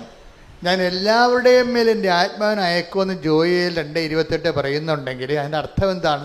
അർത്ഥം ഇത്രയേ ഉള്ളൂ, ദൈവത്തിന് പക്ഷപാതമില്ല, അത്രയേ ഉള്ളൂ. ആരെയും മാറ്റി നിർത്തിയിട്ട് അവർക്ക് കൊടുക്കണ്ട, ഇവർക്ക് കൊടുത്താൽ മതി എന്നൊക്കെ പറയത്തില്ലേ? അങ്ങനെയില്ല. ദൈവത്തെ അന്വേഷിക്കുന്ന ആർക്കും ദൈവം കൊടുക്കും. പക്ഷെ പ്രശ്നം എന്ന് വെച്ച് കഴിഞ്ഞാൽ, പ്രശ്നം എവിടെയാണ്? ഈ കൊടുക്കുന്ന ആൾക്കാർ സ്വീകരിക്കുന്നുണ്ടോ എന്നുള്ളതാണ് പ്രശ്നം. അവിടെയാണ്. അതാണ് അവനെ സ്വീകരിച്ചവർക്കെല്ലാം എന്ന് പ്രത്യേക ഈശോ പറയണത്. Take the bed of God. Yohannan 1:12 തന്നെ സ്വീകരിച്ചവർക്കെല്ലാം ഏറ്റു പറഞ്ഞ തന്നെ സ്വീകരിച്ചവർക്ക് എല്ലാം തന്റെ നാമത്തിൽ വിശ്വസിക്കുന്നവർക്കെല്ലാം ദൈവമക്കളാകാൻ അവൻ കഴിവ് നൽകി. കപ്പാസിറ്റിയാണ്, കഴിവാണ്. അതായത് ഞാൻ അന്നാണ് എൻ്റെ ആത്മാവിനെ എല്ലാവർക്കും നൽകി. പക്ഷെ എല്ലാവരും സ്വീകരിക്കണം നിർബന്ധമില്ല. സ്വീകരിക്കുന്നവർക്ക് എന്താ സംഭവിക്കണത്? ദൈവമക്കളാകാനുള്ള കഴിവ് നൽകി. പക്ഷേ സ്വീകരിക്കുന്നവർക്ക് ദൈവമക്കളാകാനുള്ള കഴിവ് വരണത് എങ്ങനെയാണ്? അവരെ എപ്പോഴാണ് വരണത്? അവർ പരിശുദ്ധാത്മാവിനാൽ നയിക്കപ്പെടണം. അതാണ് 8:14 എടുത്ത്, റോമ 8:14 എടുത്ത് ശ്രുതിക്കട്ടെ. ഹല്ലേലൂയ ഹല്ലേലൂയ ഹല്ലേലൂയ ഹല്ലേലൂയ ഹല്ലേലൂയ. യേശുവേ നന്ദി. ഹല്ലേലൂയ ഹല്ലേലൂയ. റോമ 8:14 ദൈവാത്മാവിനാൽ നയിക്കപ്പെടുന്നവരെല്ലാം ദൈവത്തിന്റെ പുത്രന്മാരാണ്. ഇപ്പൊ ഈ യോഹന്നാൻ 1:12 റോമ 8:14 തമ്മിലാ ലിങ്ക്. എന്താ കാര്യം? സ്വീകരിച്ചവർക്കെല്ലാം ദൈവമക്കളാകാനുള്ള കഴിവ് നൽകി. അപ്പൊ ഈ കഴിവെന്ന് പറഞ്ഞാൽ എന്താ? സ്വീകരിച്ചവർക്കെല്ലാം ദൈവമക്കളായ കഴിവ്. ആ മക്കളുടെ കഴിവ് എങ്ങനെ വരണത്? ദൈവാത്മാവിനാൽ നയിക്കപ്പെടണം. അതൊക്കെ മുമ്പ് വേറെ സംഭവമുണ്ട്. ലോകാത്മാവുണ്ട്, പിന്നെന്തുണ്ട്? ദുഷ്ടാത്മാവുണ്ട്. ഈ സംഭവത്തിനൊക്കെ അതുകൊണ്ടാണ് ജ്ഞാനസ്ഥാനപ്പെടുന്ന മുമ്പ്, ഇപ്പം ഇന്നലെയൊക്കെ ഞങ്ങൾ പള്ളിയിൽ ജ്ഞാനസ്ഥാനം പുതുക്കിയായിരുന്നു. അപ്പം ചോദിക്കും, എന്താണ് നിങ്ങൾ പിശാചിനെ ഉപേക്ഷിക്കുന്നുവോ, അവൻ്റെ ആർഭാടങ്ങൾ ഉപേക്ഷിക്കുന്നുവോ എന്ന് വെച്ചാൽ നിങ്ങളുടെ നിലപാട് വ്യക്തമാക്കാൻ പറയുകയാണ്. ദൈവാത്മാവ് നയിക്കപ്പെടണം. പൊരുത്തം കൊണ്ടുവന്നിട്ട് നിങ്ങൾക്ക് 50,000 നല്ല നോട്ട് തന്നാൽ മതി, നിങ്ങൾക്ക് 1,00,000 കള്ള നോട്ട് തരാമെന്ന് പറയുമ്പോൾ 10 ആൾക്കാർ അപ്പം തന്നെ കവന്ന് വീഴും. തീർന്നില്ല പരിപാടി. ഈ രാഷ്ട്രത്തെ കൊല്ലണ പരിപാടിയാണെന്ന് പറഞ്ഞാലും നമുക്ക് മടിയിൽ എന്തെങ്കിലും കിട്ടണ പരിപാടിയാണെന്ന് കണ്ടു കഴിഞ്ഞാൽ അപ്പം തന്നെ അതാ ലോകാത്മാവ്. അവിടെയാണ് പ്രശ്നം. ഇത് ഭയങ്കര ശ്രദ്ധിച്ച് ചെയ്യേണ്ട കാര്യമാണ്. നിങ്ങൾ ഈ മഴ പെയ്യുമ്പോൾ മുഴുവൻ വെള്ളത്തലയെ വീണ പോലെ പരിശുദ്ധാത്മാവ് തലേ വീഴണമെങ്കിൽ കുറച്ച് പണിയുണ്ട്. എന്താണ്? ദൈവാത്മാവിനാൽ നയിക്കപ്പെടണം. ഇപ്പോൾ ഒരു കുഞ്ഞ് ജനിച്ച് അതിൻ്റെ മുല കൂടി മാറുന്ന മുമ്പ് തന്നെ വേറൊരു കുഞ്ഞും ജനിക്കാൻ പോകണം, പ്രഗ്നൻ്റായി. അപ്പോൾ ഭർത്താവ് പറഞ്ഞു, എടോ ഇത് നമ്മൾ വിചാരിച്ചില്ലല്ലോ ഇങ്ങനെ, അത് കളഞ്ഞേക്കാമെന്ന് ഭർത്താവ് പറഞ്ഞു. എന്നാൽ കളയാമെന്ന് അമ്മയും പറഞ്ഞു. അവർ കൊലപാതകമല്ലേ, രണ്ടുപേരും കൂടി ചേർന്നുകൊണ്ടല്ല കൊലപാതകം ചെയ്തിരിക്കണേ, ചെയ്യാൻ പോണത്. അങ്ങനെ ചിന്തിച്ചാൽ തന്നെ പരിശുദ്ധാത്മാവ് അപ്പം തന്നെ ആ രാജ്യത്തു നിന്ന് പോകും. എന്താ കാര്യം? അവർ ദുഷ്ടാത്മാവിനാൽ ആണ് നയിക്കപ്പെടുന്നത്. എന്താ കാര്യം? അല്ലേ? ദുഷ്ടാത്മാവിന് നയിക്കപ്പെടും. ദൈവാത്മാവ് നയിക്കപ്പെടുന്ന മുമ്പ് നിങ്ങൾക്ക് പലരും ഗതി പിടിക്കാത്തതിൻ്റെ കാര്യം കയ്യിരിപ്പിൻ്റെ കുഴപ്പമാണ്, വേറെ കുഴപ്പമൊന്നുമില്ല. നിങ്ങൾക്കിങ്ങനെ നിങ്ങളുടെ സൗകര്യത്തിന് പറ്റുന്നൊരു ദൈവത്തെയാണ് നിങ്ങൾ അന്വേഷിക്കുന്നത്. അങ്ങനെ ഒരു ദൈവം ഇല്ലെന്ന് പറഞ്ഞാൽ കറക്റ്റാണ്. എന്താ കാര്യം? നിങ്ങളുടെ സൗകര്യത്തിന് പറ്റിയൊരു ദൈവമില്ല. നിങ്ങൾക്കിപ്പോൾ ഒരു കൊച്ചു ജനിച്ച് അതിന് മുല കൊടുത്തുകൊണ്ടിരിക്കുകയാണ്. 6 മാസം കഴിഞ്ഞപ്പോൾ നിങ്ങൾ പ്രഗ്നൻ്റായി. അപ്പോൾ പറഞ്ഞു, ഇത് വല്ലാത്ത അവസ്ഥയായല്ല. നാത്തും പ്രഗ്നൻ്റായിട്ട് വീട്ടിൽ വന്ന് ഇപ്പോൾ ഉണ്ട്. അപ്പോൾ ഇവിടുത്തെ അമ്മായിയമ്മക്ക് എനിക്ക് ഇനിയിപ്പോൾ ഞങ്ങളുടെ വീട്ടിൽ ഇപ്പോൾ 2ാമത്തെ പ്രസവത്തിന് പോകാൻ പറ്റത്തില്ല, അപ്പോൾ ഇവിടെ നിൽക്കാൻ പറ്റത്തില്ല, ഇവിടുത്തെ അമ്മായിയമ്മയും പറയും. അപ്പോൾ നമുക്ക് എന്ത് ചെയ്യും? അപ്പോൾ ഈ കക്ഷികളെല്ലാം കൂടി കൊച്ചിനെ കൊല്ലും. അവിടുത്തെ അമ്മായിയമ്മയും ഇവിടുത്തെ അമ്മയും നിങ്ങൾ ഭാര്യയും ഭർത്താവും എല്ലാം കൂടി കൊല്ലും. ഇതിനെ പിടിച്ചു നിൽക്കണം. വാടകയ്ക്ക് പോയാലും ഒറ്റയ്ക്ക് പ്രസവിച്ചാലും ഞാൻ എന്നെ കൊല്ലത്തില്ലെന്ന് പറയരുത്. നിങ്ങൾ പരിശുദ്ധാത്മാവ് നിറയാൻ വേണ്ടി ദൈവം തന്നിക്ക് ടെസ്റ്റാണെന്ന് മനസ്സിലാക്കാനുള്ള ബുദ്ധി ഇല്ലാതെ പോയി. അവിടെയാണ് വിഷയം വന്നിരിക്കുന്നത്. അപ്പോൾ അതുകൊണ്ട് ഇങ്ങനെയുള്ള സാഹചര്യങ്ങൾ കർത്താവ് പറയും പ്രലോഭനങ്ങൾ ഉണ്ടാവേണ്ടതാണെന്ന് പറഞ്ഞത് ഇതുകൊണ്ടാണ്. കാര്യം ഇത് ഉണ്ടായിട്ട് വേണം നിങ്ങളുടെ നിലപാട് വ്യക്തമാക്കിയിട്ട് വേണം നിങ്ങൾ ദുഷ്ടാത്മാവിനാണ്, ലോകാത്മാവിനാണ്, പരിശുദ്ധാത്മാവിനെ സ്വീകരിക്കണമെന്ന് തീരുമാനമെടുക്കാൻ. അതാണ് പ്രലോഭനങ്ങൾ ഉണ്ടാവേണ്ടതാണെന്ന് പറയാൻ കാര്യം. Take the word of God. ശ്രുതിക്കട്ടെ. ഹല്ലേലൂയ ഹല്ലേലൂയ ഹല്ലേലൂയ. യേശുവേ നന്ദി. ഹല്ലേലൂയ ഹല്ലേലൂയ. മത്തായി 18:7. മത്തായി 18:7. പ്രലോഭനങ്ങൾ നിമിത്തം ലോകത്തിന് ദുരിതം. ദുരിതമല്ലേ? ഇവർ ഇതുപോലെ ഓപ്ഷൻ വന്നാൽ നമ്മൾ വിട്ടുപോകത്തില്ലേ? ദുരിതമല്ലേ? പ്രലോഭനങ്ങൾ ഉണ്ടാകേണ്ടതാണ് എന്നാൽ ഇതിൻ്റെ കള്ളനും വെള്ളി കള്ളനാണയം ഉണ്ടല്ലോ. ഞാൻ വിശ്വാസിയാണെന്നൊക്കെ പറയുന്നുണ്ടെങ്കിലും അവിടെ അസ്ഥിയായിട്ട് കൊണ്ടു കഴിഞ്ഞാൽ ദൈവത്തിനടുത്ത് ദൂരക്കളയും. അത് കള്ളനാണയം. അതുകൊണ്ടാണ് ദൈവം പറയുന്നത് പ്രലോഭനങ്ങൾ ഉണ്ടാവേണ്ടതാണ്. കാര്യം കള്ളനും വെള്ളിയും അറിയണമല്ലോ. അപ്പോൾ അത് എപ്പോഴും ഉണ്ടാകുമ്പോൾ നിങ്ങൾ ഓർക്കണം, ഇതിൻ്റെ ഉദ്ദേശം എന്താണ്? ദൈവാത്മാവിലേക്ക് നമ്മളെ ക്ലാസ് കയറ്റം കിട്ടാൻ വേണ്ടി നമ്മളുടെ നിലപാടുകൾ വ്യക്തം അറിയിക്കാൻ വേണ്ടിയാണ് നമ്മൾ ഡിക്ലറേഷൻ പറയണത്. ഡിക്ലറേഷൻ പ്രലോഭനങ്ങൾ എന്ന് പറഞ്ഞ ഡിക്ലറേഷനാണ്. ഇപ്പോൾ ഞാൻ കാനഡയിൽ ചെന്നപ്പോൾ ഡിക്ലെയർ ചെയ്യാൻ പറഞ്ഞു. ഞാൻ കാനഡയിൽ ധ്യാനിപ്പിക്കാൻ ചെന്നപ്പോൾ അപ്പോൾ അവിടെ എംബസി എന്ന് പറഞ്ഞ് ഡിക്ലെയർ ചെയ്യാൻ പറഞ്ഞു. ഇപ്പം ഞാൻ ബാഗ് തുറന്ന് എൻ്റെ കയ്യിലുള്ള എല്ലാം നോട്ടിൽ ചെയ്ത് ഇനി ഈ ഡിക്ലെയർ ചെയ്യുന്നതിൻ്റെ ഒരെണ്ണം കൂടുതലുണ്ടായാൽ നമ്മൾ അകത്ത് പോകും. എന്താണ്? കള്ളത്തരം കാണിച്ചെന്നല്ല എൻ്റെ അർത്ഥം. അതാണ് ഡിക്ലറേഷൻ വെച്ചിരിക്കുന്നത്. ഇപ്പോൾ ഈ പ്രലോഭനങ്ങളുടെ ഉദ്ദേശം ഡിക്ലെയർ ചെയ്യാനാണ്. നീ ആരുടെ പക്ഷത്താണെന്ന് ഡിക്ലെയർ ചെയ്യണം. ദൈവത്തിൻ്റെ പക്ഷത്താണോ, സാത്താൻ്റെ പക്ഷത്താണോ, ലോകത്തിൻ്റെ പക്ഷത്താണോ ഡിക്ലെയർ ചെയ്യണം. അതുകൊണ്ടാണ് പ്രലോഭനങ്ങൾ ഉണ്ടാവേണ്ടതാണെന്ന് ഈശോ പറയണത്. പക്ഷേ മേജറായിട്ടുള്ള പ്രലോഭനങ്ങൾ ഉണ്ടായാൽ നമ്മൾ പെട്ടുപോണ കൊണ്ടാണ് കർത്താവ് പറയണത് പ്രലോഭനങ്ങൾ ഉൾപ്പെടുത്തരുത്. കർത്താവ് ഭയങ്കര രസകരമായിട്ടുള്ള ആ വിഷയം ഇന്നവിറ്റബിൾ ഈവിള് പോലെയാണ് ഈ ടെംപ്റ്റേഷൻ പറയണത്. ഇത് ഉണ്ടാകേണ്ടതാണ്. പക്ഷെ ഉണ്ടായപ്പോയാൽ ഒത്തിരി പേര് രക്ഷപ്പെടത്തില്ല. അതുകൊണ്ട് കൺട്രോൾഡ് നിയന്ത്രിത പ്രലോഭനമാണ് നമുക്ക് അനുഭവിച്ചിരിക്കണം. നിയന്ത്രിത പ്രലോഭനം എന്ന് വെച്ചാൽ ദൈവത്തിന് നമ്മളെ കൃപയിൽ നിലനിർത്തണമെന്നുണ്ട്. പക്ഷെ നിലവാരമുള്ള ദൈവകൃപയിലേക്ക് വളർത്തുന്നതിന് വലിയ ടെസ്റ്റുകൾ പാസ്സാകണം. അപ്പോൾ ആൾക്കാർ പറയും ഞങ്ങൾക്ക് അങ്ങനെ വലിയ ടെസ്റ്റൊന്നും ആവശ്യമില്ല, ചെറിയ പരിപാടിയൊക്കെ ഞാൻ കഴിഞ്ഞുകൂടിയാൽ മതി, എങ്ങനെ കഞ്ഞി വെച്ച് പോകണം, അത്രേ ദൈവത്തെ കൊണ്ട് ഉദ്ദേശിക്കുന്നുള്ളൂ. അതാണ് ആൾക്കാരുടെ ഒരു നിലപാട്. അതുകൊണ്ട് ആത്മീയമായിട്ട് വളരത്തില്ല. ദൈവം സ്വന്തമായിട്ട് കരുതത്തില്ല. സ്വന്തമായിട്ട് കരുതിയില്ലെങ്കിൽ നമുക്ക് ജീവിക്കാൻ പറ്റും. സ്വന്തമായിട്ട് കരുതിയാൽ നിങ്ങൾക്കറിയാമല്ലോ, സ്വന്തമായിട്ട് കരുതിയാൽ എപ്പോഴും ഏത് ക്ലേശങ്ങളുടെ അപ്പുറത്തും നമ്മൾ സ്വർഗത്തെ കാണും. അതുകൊണ്ടാണ് ഈ നമ്മുടെ കൊളോസിയൻസില്ലേ, കൊളോസിയൻസ് എടുത്ത് കൊളോസോസ് 3:1 ക്രിസ്തുവിനോടൊപ്പം നിങ്ങൾ ഉയർപ്പിക്കപ്പെട്ടെങ്കിൽ ദൈവത്തിന്റെ വലതുഭാഗത്ത്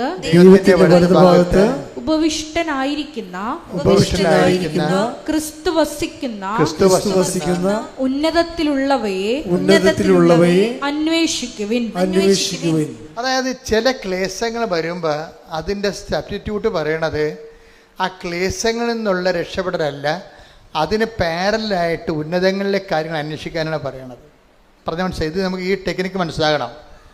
ആധ്യാത്മിക ജീവിതത്തിൽ ചില ക്ലേശങ്ങൾ അപ്രതിരോധ്യവും നമുക്ക് ഒഴിവാക്കാൻ പറ്റാതെ ഇന്നവിറ്റബിളായിരിക്കും, ഒഴിവാക്കാൻ പറ്റാത്തതാണ്. ഒഴിവാക്കാൻ പറ്റാത്ത വിഷയങ്ങൾക്ക് എന്ത് ചെയ്യണം? ഉന്നതങ്ങളിൽ അതിൻ്റെ മറുപടി നമുക്ക് കിട്ടുന്നത് ഉന്നതങ്ങളിൽ നിന്ന്, നിത്യതയിൽ നിന്നാണ് ലഭിക്കുന്നത്. അതാണ് ഈശോ നിങ്ങൾ അതായത് തിരുവുദ്ധാനം നൽകുന്നത് മനുഷ്യൻ്റെ ഭൗമികമായ എല്ലാ കഷ്ടനഷ്ടങ്ങളും ക്ലേശങ്ങളിലും ചില ആൾക്കാർ ടെമ്പറലായിട്ട് ചില ക്ലേശങ്ങൾ ദാറ്റ് ക്യാൻ ബി ഷിഫ്റ്റഡ്.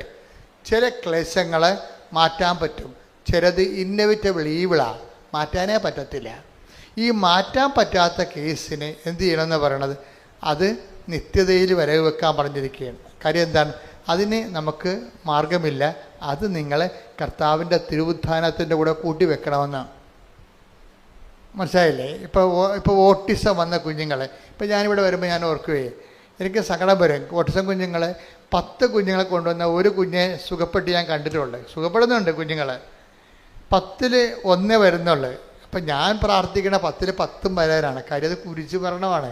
ആ ഓട്ടിസം വന്ന കുഞ്ഞിനെയും കൊണ്ട് ജീവിക്കണം എന്ന് പറഞ്ഞാലേ അവിടെ കൈയും കാലും നമ്മൾ കഴുകേണ്ടി വരും. അത്രയ്ക്ക് ജീവിതമാണ്, അത്രയും കഷ്ടപ്പെട്ട ജീവിതമാണ്.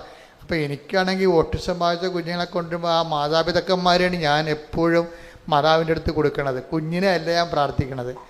കർത്താവ് ഇത് മാറ്റാൻ പറ്റത്തില്ലെങ്കിൽ, ഈശോ പറഞ്ഞില്ലേ, സാധ്യമെങ്കിൽ പിതാവേ ഈ പാനപാത്രം എന്നെ കടന്നു പോകത്തില്ലേ. അല്ലെങ്കിൽ പിന്നെ എന്താണ്, അങ്ങയുടെ ഇഷ്ടം നിറവേറട്ടെ. അതാണ് വിഷയം. അതിന് അടുത്ത സെക്കൻഡ് ഓപ്ഷനുണ്ട്. ചില കാര്യങ്ങൾ മാറ്റാൻ പറ്റത്തില്ലെങ്കിൽ പിന്നെയുള്ളത് എന്താണ്, ദൈവഹിതം നിറവേറട്ടെ. അപ്പോൾ ദൈവഹിതം നിറവേറുമ്പോൾ ഒരു ഗുണമുണ്ടാവും. എന്താ സംഭവം, അവനെ ശക്തിപ്പെടുത്താനൊരു മാലാഖ വരും. അതാണ് ഈശോയ്ക്ക് കിട്ടിയ ഓപ്ഷൻ. എന്താ വെച്ചാൽ നമുക്കിപ്പോൾ ദൈവഹിതമായിട്ട് ഇപ്പം നിങ്ങൾക്ക് മാറ്റാൻ പറ്റാത്ത ഇന്നോവേറ്റീവ് ഈബിളായിട്ടുള്ള ഒരു സങ്കടം മാറ്റാൻ പറ്റണില്ല എന്ന് വിചാരിച്ചോ. രോഗമാകാം, വേറെ എന്തുമാകാം. ചിലപ്പോൾ ഒരു നാശം പിടിച്ച അയൽവാസിയാകാം. അറിയാമല്ലോ, നാശം പിടിച്ച അയൽവാസികളെ നമുക്ക് ചിലർ, എൻ്റെ അച്ഛാ ഒരു തിരുവഞ്ചരിച്ച അച്ഛാ, ഏതെങ്കിലും ഈ നരകത്തിൽ നിന്ന് പോട്ടെ, ഈ രാജ്യം വിട്ട് എവിടെയെങ്കിലും ഇപ്പോൾ താമസിക്കട്ടെ, അവർ നമ്മളെ പൊറുപ്പിക്കത്തില്ല അച്ഛാ എന്ന് പറയും. അപ്പോൾ ഞാൻ പ്രാർത്ഥിച്ച് നോക്കിയിട്ട് പറയും, മോളെ പോകാൻ പറ്റത്തെന്ന് തോന്നുന്നില്ല എന്ന് പറയും. കാര്യം ഇതിനേക്കാൾ വലിയ പിടിച്ചതിനേക്കാൾ വലുത് അളയിരിപ്പുണ്ട്, നീ ചെല്ലുന്ന സ്ഥലത്ത് ഇതിനേക്കാൾ വലിയ പണ്ടാരം വരുന്നുണ്ട്, നീയാണ് പ്രശ്നം, അവരല്ല പ്രശ്നമെന്ന് പറയും. എന്താ കാര്യം, ഇതിന് അവനെ ശക്തിപ്പെടുത്താൻ ഗെത്സെമനിൽ വായിച്ച് അവനെ ശക്തിപ്പെടുത്താൻ ലൂക്ക 22:42-43. ലൂക്ക 22:42. പിതാവേ അങ്ങേക്ക് ഇഷ്ടമെങ്കിൽ ഈ പാനപാത്രം എന്നിൽ നിന്ന് അകറ്റണമേ. എങ്കിലും എന്റെ ഹിതമല്ല അവിടുത്തെ ഹിതം നിറവേറട്ടെ. അപ്പോൾ അവനെ ശക്തിപ്പെടുത്താൻ സ്വർഗത്തിൽ നിന്ന് ഒരു ദൂതൻ പ്രത്യക്ഷപ്പെട്ടു. അപ്പം ഇതാണ് ശക്തിപ്പെടുത്തുക. അപ്പം 10-9 കാര്യവും നമുക്ക് ഷിഫ്റ്റ് ചെയ്യാൻ നടക്കും. ഒരു കാര്യം ചിലപ്പോൾ നടക്കത്തില്ല. അതാണ് ഇന്നോവേറ്റീവ് ഈബിൾ എന്ന് പറയുന്നത്. അതെന്താണ്, അങ്ങേക്ക് ഇഷ്ടമെങ്കിൽ പാത്രം എടുത്ത് മാറ്റാം, അല്ലെങ്കിൽ എൻ്റെ ഇഷ്ടമല്ല അങ്ങയുടെ ഇഷ്ടം നിറവേറ്റം പറയുമ്പോഴെന്താ പറയണത്, അവനെ ശക്തിപ്പെടുത്താനൊരു മാലാഖ. പ്രാർത്ഥന അതാണ് സംഭവിക്കേണ്ടത്. നമുക്ക് മാറ്റപ്പെടാൻ പറ്റാത്ത ഒരു സാധനമാണെങ്കിൽ അതിന് ശക്തി ലഭിക്കാനുള്ള സാധ്യതയുണ്ട്. മനസ്സിലായ അച്ഛൻ പറയണത്? മാറ്റപ്പെടാൻ പറ്റാത്ത ഒരു വിഷയമാണെങ്കിൽ, ഇപ്പം നിങ്ങളുടെ അയൽവാസി തന്നെ അങ്ങോട്ട് നോക്കിയ കേസ് കൊടുക്കുന്ന പാർട്ടിയായിരിക്കും ചിലപ്പോൾ നമ്മൾ നോക്കത്തില്ല. പിന്നെ വല്ല ഇലയും നമ്മൾ പറന്ന് വീണ അവർ പറയും അത് നിങ്ങളെ കൊണ്ടുവന്ന് ഇട്ടതാണെന്ന് പറയും. നമ്മൾ അവിടെ നിന്ന് വല്ല കൃപാസനത്തിലോ വല്ലതും പോവുകയാണെങ്കിൽ അവിടെ വന്ന് നമ്മുടെ ചിരവയും എടുത്തിട്ട് അവർ പോകും. ജീവിക്കാൻ പറ്റത്തില്ല. നമ്മുടെ പശുവിനൊക്കെ അവർ അഴിച്ചു വിടും, കിണറ്റിൽ കൊണ്ടൊന്ന് മാലിന്യം വിടും. അപ്പം അങ്ങനെയൊക്കെ വരുമ്പോൾ നമ്മളോട് എവിടെ നിന്നെങ്കിലും പോയാൽ മതിയെന്ന്. പക്ഷെ പോയി കഴിഞ്ഞാൽ ഇതിനേക്കാൾ ഗതികേടാണ് ഇനിയത്തുള്ള അവസ്ഥ. നമ്മുടെ ഈ 3 സെൻറ്റ് സ്ഥലവും ഈ പെരയും വിറ്റാൽ കിട്ടുന്ന കാശ് കൊണ്ട് ഇനിയൊരു വീടും സ്ഥലവും മേടിക്കാൻ പറ്റത്തില്ല. അതാണ് പ്രശ്നം, അതാണ് ഇതിൻ്റെ വിഷയം. അപ്പം അങ്ങനെ വരുമ്പോൾ പിന്നെ എന്ത് ചെയ്യും, ഇത് മാറുന്നില്ല, മാറാത്തൊരു തിന്മയല്ലേ, ഇതിനെന്ത് ചെയ്യും? അപ്പം നിങ്ങൾ പ്രാർത്ഥിക്കണം അയൽവാസിക്ക് ഇടിവെട്ട് കൊള്ളണമെന്നല്ല പ്രാർത്ഥിക്കേണ്ടത്. ആൾക്കാർ പറഞ്ഞു കർത്താവേ ഇവിടെ എല്ലാം ഇടിവെട്ട് കൊള്ളണേ, ഈ പിയാതിൻ്റെ തല ഇടിവെട്ട് കൊള്ളണമല്ല എന്നാണ് പ്രാർത്ഥിക്കേണ്ടത്. അങ്ങനെയല്ല പ്രാർത്ഥിക്കേണ്ടത്. എന്താണ്, ഗെത്സെമനിയിലെ അങ്ങേ ശക്തിപ്പെടുത്തി അതേ മാലാഖയാൽ എന്നെ ശക്തിപ്പെടുത്തണമേ എന്ന് പ്രാർത്ഥിച്ച് ഗെത്സെമനിയിൽ അങ്ങേ ശക്തിപ്പെടുത്തിയ അതേ ദൈവശക്തിയാൽ എന്നെ അഭിഷേകം ചെയ്യണമേ. ഹല്ലേലൂയ. ജീവിതത്തിൽ ഉണ്ടാകുന്ന കളർ വ്യത്യാസങ്ങൾ, കാലാവസ്ഥാ ഭേദങ്ങൾ, അതിനെ സുവിശേഷ വിഹിതമായി എങ്ങനെ സമീപിക്കണം, എങ്ങനെ ആത്മാവിൽ അഭിഷേകം പ്രാപിക്കണം എന്നൊക്കെയാണ് ഇപ്പോൾ പരിശുദ്ധാത്മാവ് കർത്താവിൻ്റെ തിരുവുദ്ധാനത്തിൻ്റെ ഫലങ്ങളുടെ ഭാഗമായിട്ട് പറഞ്ഞുകൊണ്ടിരിക്കുന്നത്. ഇപ്പോൾ ഇതിൻ്റെ വിഷയം നമ്മൾ തുടങ്ങി എങ്ങനെയാണ്, അതായത് നിങ്ങൾ യേശു ക്രിസ്തു, കൊളോസ്യൻസ് 3:1 വായിച്ച് ശ്രുതികട ഹല്ലേലൂയ. ക്രിസ്തുവിനോടൊപ്പം നിങ്ങൾ ഉയർപ്പിക്കപ്പെട്ടെങ്കിൽ ദൈവത്തിന്റെ വലതുഭാഗത്ത് ഉപവിഷ്ടനായിരിക്കുന്ന ക്രിസ്തു വസിക്കുന്ന ഉന്നതത്തിലുള്ളവയെ അന്വേഷിക്കുവിൻ. എന്തെങ്കിലും ഒരു വിഷയം ഇവിടെ നമുക്ക് പരിഹാരം കാണുന്നില്ല എന്ന് കണ്ടാൽ പിന്നെ എന്ത് ചെയ്യണം? കർത്താവിൻ്റെ തിരുവുദ്ധാനത്തിൻ്റെ കൂടെ ഇത് കാഴ്ചവെച്ചിട്ട് എനിക്ക് എൻ്റെ നിത്യബഹുമതിക്ക് വേണ്ടി അത് കാഴ്ചവെക്കണമെന്ന് പറയണം. പിടിയിട്ടില്ല. അത് സ്റ്റീഫൻ അങ്ങനെ ചെയ്തത്. സ്റ്റീഫനെ ആദ്യത്തെ രക്തസാക്ഷി ആരാണ്? സ്റ്റീഫൻ എസ്തപ്പാനോസ് അല്ലേ? എസ്തപ്പാനോസിന് ഇതുപോലെ ചുറ്റും നിന്ന് കർത്താവിനെ പ്രഘോഷിച്ചതിൻ്റെ പേരിൽ ചുറ്റും നിന്ന് കല്ലെറിയുകയും. അപ്പോൾ എസ്തപ്പാൻ ഇതാണ് ചെയ്തത്. എസ്തപ്പാൻ ചെയ്തത് കണ്ടു പഠിച്ചതിലാണ് ഈ പൗലോസ് അന്ന് അവിടെ സാവൂളായിട്ട് നിൽപ്പുണ്ടായിരുന്നത്. അന്ന് എസ്തപ്പാനെ കൊന്നതിൻ്റെ കൂട്ടത്തിൽ ഒരു സാക്ഷികൾ ഉടുപ്പ് ഉരുവെച്ചത് ഈ സാവൂളിൻ്റെ അടുത്താണ്. അപ്പോൾ എസ്തപ്പാൻ എല്ലാവരും എസ്തപ്പാനെ ഇങ്ങനെ ആൾക്കാർ കല്ലെറിഞ്ഞ് കൊല്ലണ സമയത്ത് എസ്തപ്പാൻ മേലോട്ട് നോക്കിയായിരുന്നു. മേലോട്ട് നോക്കിയപ്പോൾ ഇപ്പോൾ എസ്തപ്പാൻ സ്വരത്തെ വിളിച്ച് പറഞ്ഞായിരുന്നു, കല്ലാണ് പടപടാന്ന് വന്ന് കൂടണത്, തല പൊട്ടിക്കൊണ്ടിരിക്കുകയാണ്, മരിച്ചുകൊണ്ടിരിക്കുകയാണ്. അപ്പോൾ എസ്തപ്പാൻ മേലോട്ട് നോക്കിയപ്പോൾ പറഞ്ഞ്, സ്വർഗം തുറന്നിരിക്കണം ഞാൻ കാണുന്നുണ്ട്, പിതാവിൻ്റെ വലത് ഭാഗത്ത് മനുഷ്യപുത്രൻ ഇരിക്കണമെന്ന്. അപ്പോഴേ എന്നിട്ട് പറയും, യേശുവേ എന്ന് പറഞ്ഞിട്ട് തിരുവുദ്ധാനം ചെയ്ത് യേശുവിനെ സ്വർഗത്തിൽ എസ്തപ്പാൻ കാണും. പറയും, യേശുവേ യേശുവേ ഈ തെറ്റുകൾ ഇവർക്ക് കാര്യങ്ങൾ അറിയാൻ പാടില്ല, എന്നെ കൊല്ലണത്, അത് ഇവരുടെ മേൽ ചുമത്തരുത് എന്ന് പറഞ്ഞ് ഇവർക്ക് വേണ്ടി പ്രാർത്ഥിക്കും. അത് ഈ സാവൂള് കേൾക്കും. ആ ഭാഗത്ത് വായിച്ചേ, അപ്പോസ്തല പ്രവർത്തനം 7:55. എന്നാൽ അവൻ പരിശുദ്ധാത്മാവിനാൽ നിറഞ്ഞ് സ്വർഗത്തിലേക്ക് നോക്കി ദൈവത്തിന്റെ മഹത്വം ദർശിച്ചു. അതാണ് സ്റ്റീഫനെ കല്ലെറിഞ്ഞപ്പോഴ് അവൻ്റെ തല പൊട്ടി തലച്ചോർ ചെതറണ സമയത്ത് അവനവരെ തന്തയ്ക്ക് വിളിക്കുകയും തെരുവിളിക്കുകയല്ല ചെയ്തത്. സാവൂൾ എന്ന് പറയുന്ന പൗലോസ് അപ്പോസ്തലൻ്റെ ആദ്യ വേർഷൻ പുള്ളിയുടെ ഗൃഹസ്ഥാശ്രമ കാലത്ത് സംഭവിച്ചതാണ്. അപ്പോഴും സാക്ഷികൾ വായിച്ച് 7:58 അവർ അവനെ നഗരത്തിന് പുറത്താക്കി കല്ലെറിഞ്ഞു. ആരനെ? സ്റ്റീഫനെ നഗരത്തിന് പുറത്താക്കി കല്ലെറിഞ്ഞു. സാക്ഷികൾ തങ്ങളുടെ കല്ലെറിയാൻ നേരത്തെ ആചാരം അനുസരിച്ച് അവരുടെ വസ്ത്രങ്ങൾ മാറ്റിയിട്ട് അവര് കല്ലെറിയാൻ വേണ്ടി പോവുകയാണ്. ആ സാക്ഷികൾ തങ്ങളുടെ വസ്ത്രങ്ങൾ സാവൂൾ എന്ന ഒരു യുവാവിന്റെ കാൽക്കൽ അഴിച്ചു വെച്ചു. ഈ സാവൂളാണ് പൗലോസ് അപ്പോസ്തലൻ. അങ്ങനെ അന്ന് കൊല്ലണ കൂട്ടത്തിൽ കൂടിയ ആളാണ്. ഈ സാവൂളിൻ്റെ കാൽക്കൽ സാക്ഷികൾ വസ്ത്രങ്ങൾ അഴിച്ചു വെച്ചു. അപ്പം സാവൂൾ കണ്ട കാഴ്ചയാണ് എന്താണ്? സ്റ്റീഫൻ മേലോട്ട് നോക്കണ കണ്ടായിരുന്നു. എന്നിട്ട് ആരെ കണ്ട്? എന്നിട്ട് ശിവൻ പറഞ്ഞു, സ്വർഗം തുറന്നിരിക്കണ കാണുന്നുണ്ട്, പിതാവിൻ്റെ വലത് ഭാഗത്ത് ഞാൻ സ്നേഹിക്കുന്ന, എനിക്ക് എന്നെ വീണ്ടെടുത്ത കർത്താവ് ഉയർത്തെഴുന്നേറ്റ് അവൻ്റെ കൂടെ വസിക്കുന്നു എന്ന് പറയും. കർത്താവേ, ഈ തെറ്റ് ഇവർ കാണിക്കുന്ന കാര്യങ്ങൾ, എൻ്റെ കൊലപാതകം പോലും ഇവരുടെ മേൽ അങ്ങ് ചിന്തരുത്. അങ്ങ് കുറിച്ച് കിടന്ന് പ്രാർത്ഥിച്ചപ്പോൾ ഞാൻ പ്രാർത്ഥിക്കുകയാണ്, ഈ തെറ്റുകൾ ഇവരുടെ മേൽ ചിന്തരുത് എന്ന് പറയും. അപ്പം അന്ന് അത് ആരാണ് കേട്ടത്? സാവൂളാണ് കേട്ടത്. സാവൂൾ അന്നും ഒരു സംഭ്രമമായിപ്പോയി. കാര്യം സാവൂൾ ഒരിക്കലും കേൾക്കാത്തൊരു സംഭവമാണ്. കൊല്ലപ്പെടുന്നവൻ വേട്ടക്കാരന് വേണ്ടി പ്രാർത്ഥിക്കണേ. എന്തൊരു കഥയാണ്! അതാണ് ക്രിസ്ത്യാനിറ്റി എന്ന് പറയണത്. വേട്ടക്കാരന് വേണ്ടി പ്രാർത്ഥിക്കുന്ന സാവൂള്, സ്റ്റീഫൻ തന്നെ കൊല്ലുന്നവർക്ക് വേണ്ടി പ്രാർത്ഥിക്കണാണ് കാണുന്നത്.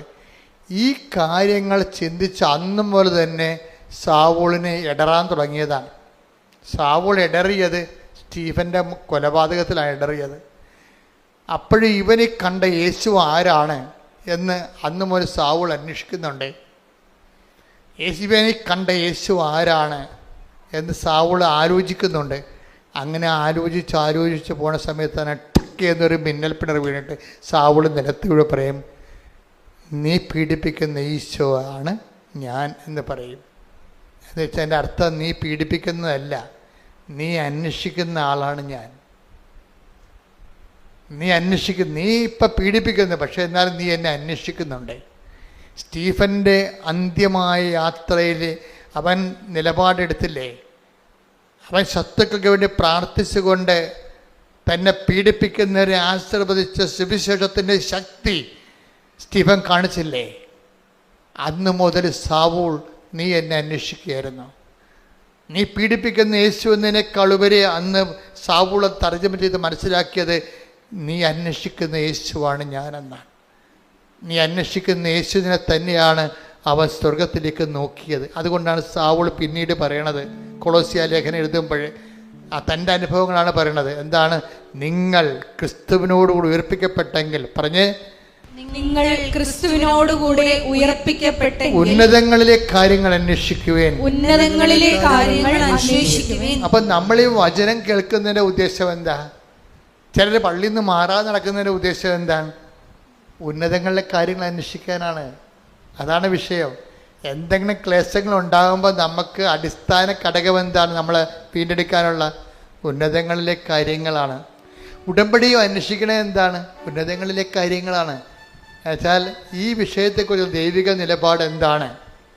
ഇത് മാറ്റാൻ പറ്റുന്നതാണെങ്കിൽ അവർക്ക് വീഞ്ഞില്ല എന്ന് പറഞ്ഞപ്പോഴേ വായ്പ വാങ്ങിക്കാനും വാടകയ്ക്ക് എടുക്കാനും കഴിവുണ്ടായിട്ട് പോലും കർത്താവ് അത് കണക്കാക്കാതെ വെള്ളം വീഞ്ഞാക്കി കൊടുത്തെങ്കിലേ നിൻ്റെ എല്ലാ വിഷയങ്ങൾക്കും പരിഹാരമുണ്ട്. നിൻ്റെ വിഷയങ്ങൾക്ക് എന്തിനെങ്കിലും പരിഹാരമില്ലെങ്കിൽ അത് നീ അന്വേഷിക്കേണ്ടത് തിരുവുദ്ധാനത്തിൽ കൃപയായി ആർജിക്കാൻ വേണ്ടി ദൈവത്തിൻ്റെ കുറിച്ച് സന്തോഷം സ്വീകരിച്ചുകൊണ്ട് ഉയർത്തുന്നതിൻ്റെ കർത്താവിനെ നോക്കിക്കൊണ്ട് വേണം നീ മുന്നോട്ട് നടക്കാൻ. കൈയടിച്ച് ശ്രദ്ധിക്കട്ടെ. അപ്പം ഉന്നതങ്ങളിലെ കാര്യങ്ങളായാലും ഭൂമിയിലെ കാര്യങ്ങളായാലും കാര്യങ്ങളുടെ സമ്മർദ്ദങ്ങൾ വരുമ്പോൾ നമ്മൾ അന്വേഷിക്കേണ്ടത് ക്രിസ്തുവിനെയാണ്. നീ പീഡിപ്പിക്കുന്ന യേശുവാണ് ഞാനെന്നാണെങ്കിലും അത് പൗലോസ് സാവൂള് തർജ്ജമ ചെയ്തത് എന്താണ്? നീ അന്വേഷിക്കുന്ന യേശുവാണ് ഞാനെന്ന്. നീ അന്വേഷിക്കുന്ന യേശുവാണ്.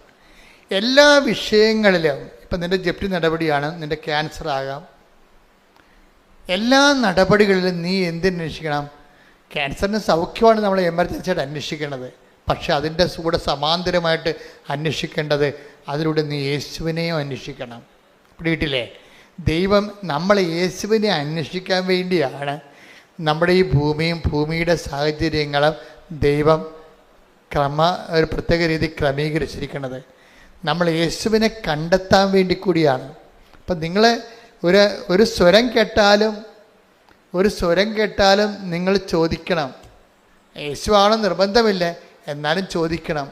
എന്താണ്? ആരാണതെന്ന്. ഒരു അനുഭവം ഉണ്ടായാലും, ഒരു സ്വരത്തിൻ്റെ അനുഭവം ഉണ്ടായാലും, ബൈബിളിൻ്റെ ഒരു രീതി അതാണ്.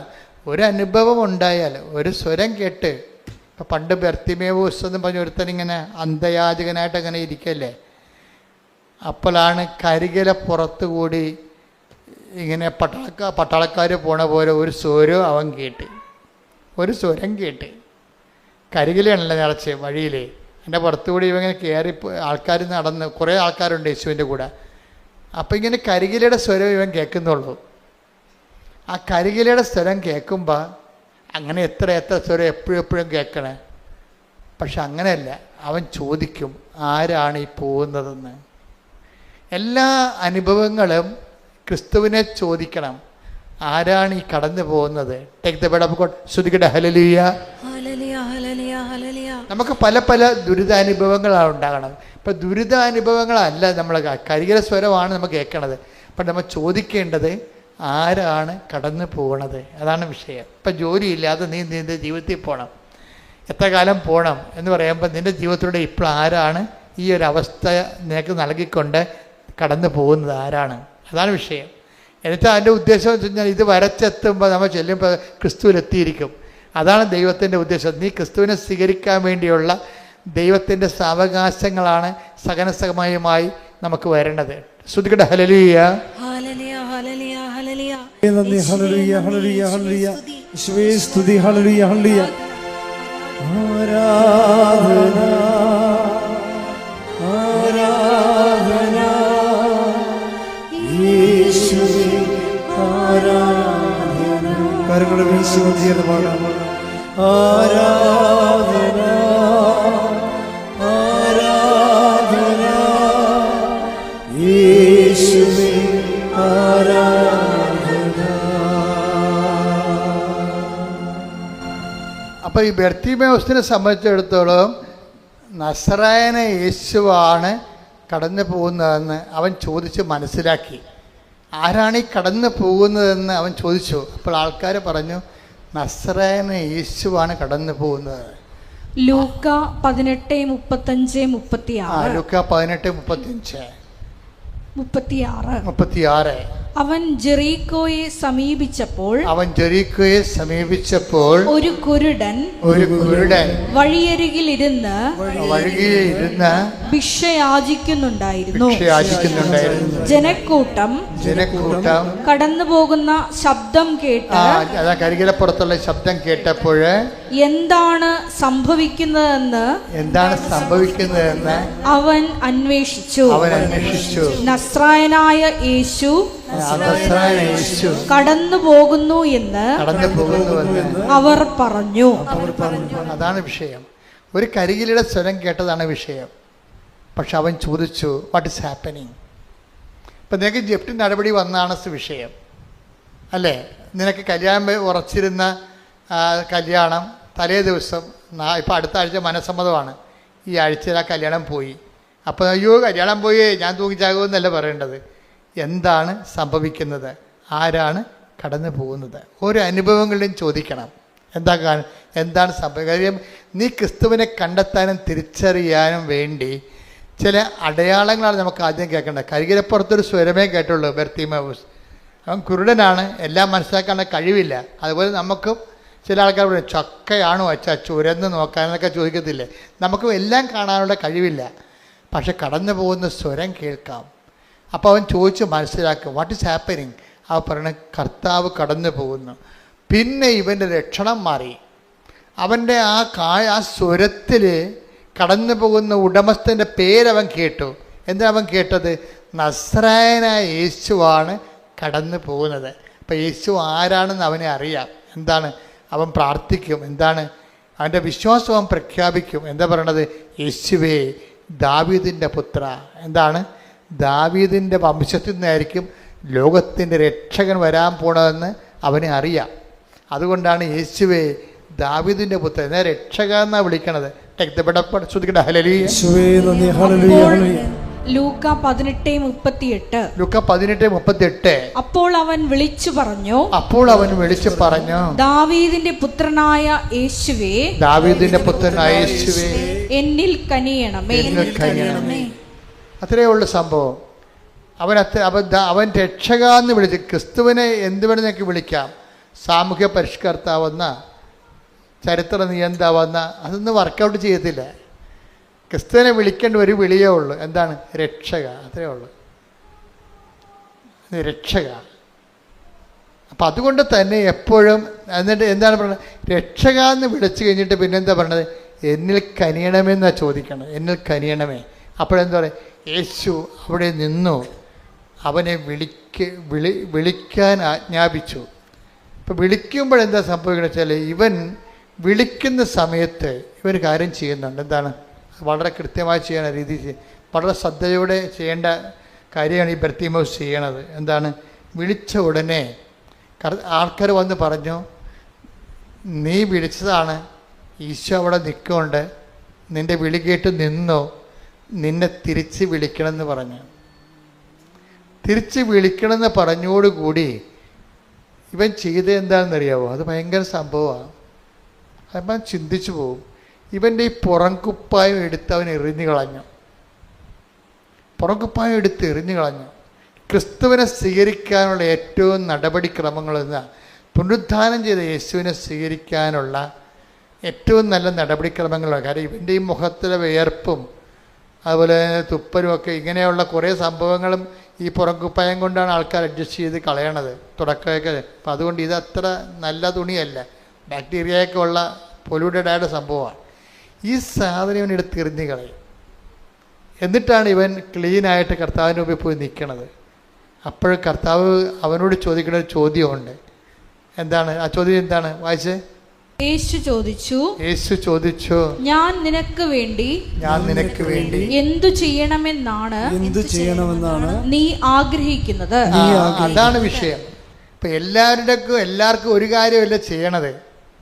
ഇപ്പം നിൻ്റെ ഉടമ്പടിയിൽ നിൻ്റെ നിയോഗം ആയിരിക്കത്തില്ല നിൻ്റെ അനിയത്തിൻ്റെ നിയോഗം.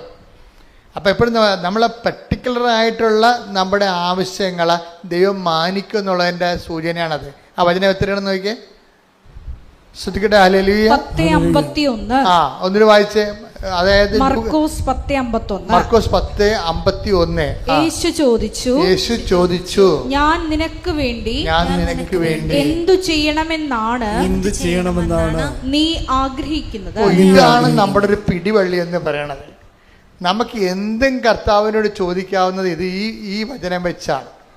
കാര്യം നിന്റെ അനിയത്തിയുടെ ആവശ്യമായിരിക്കത്തില്ല ചേച്ചിക്കുള്ളത്, ആ ചേച്ചിയുടെ ആവശ്യമായിരിക്കും അമ്മയ്ക്കുള്ളത്, എല്ലാം വ്യത്യസ്തമായിരിക്കും.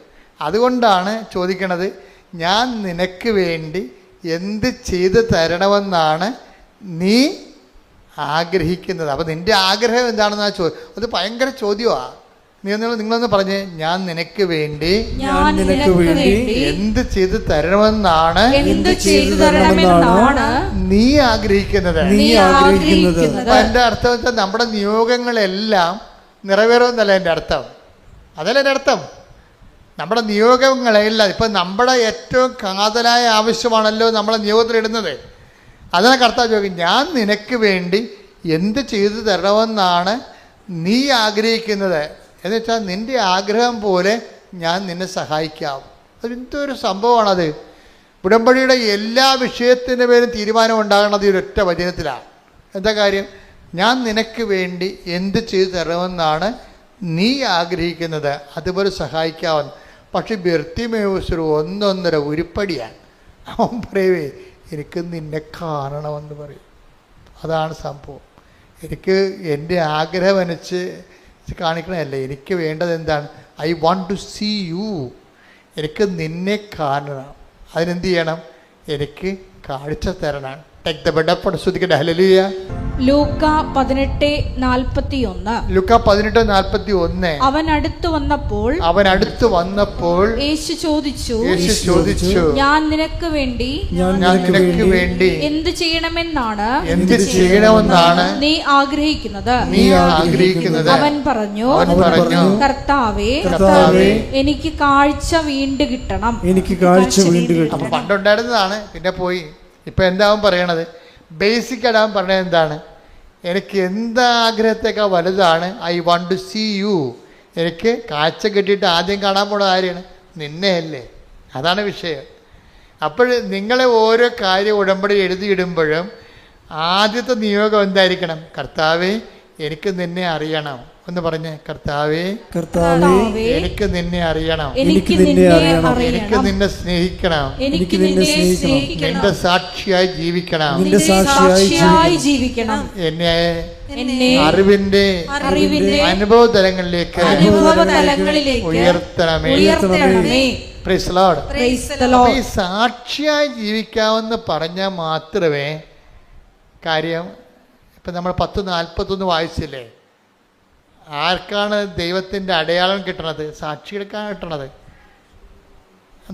നടപടി പുസ്തകം 10:41 വായിച്ചേ. അപ്പോസ്തല പ്രവർത്തനങ്ങൾ 10:41.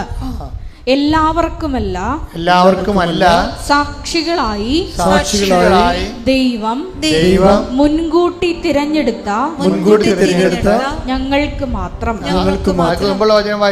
10:40. എന്നാൽ ദൈവം അവനെ 3-ാം ദിവസം ഉയർപ്പിക്കുകയും പ്രത്യക്ഷനാക്കുകയും ചെയ്തു.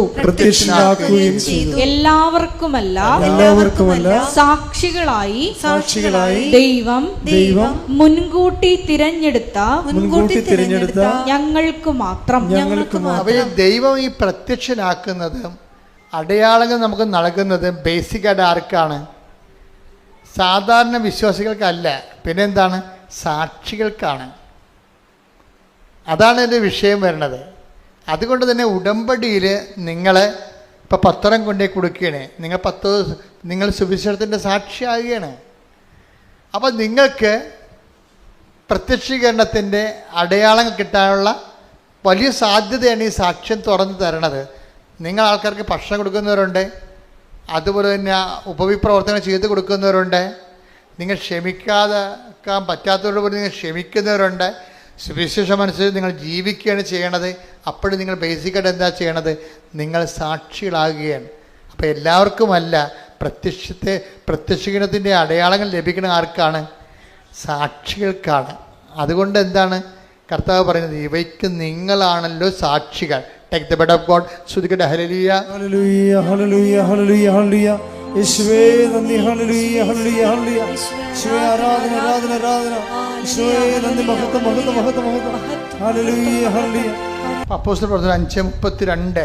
ഈ സംഭവങ്ങൾക്ക് ഞങ്ങൾ സാക്ഷികളാണ്. ഞങ്ങൾ സാക്ഷികളാണ്.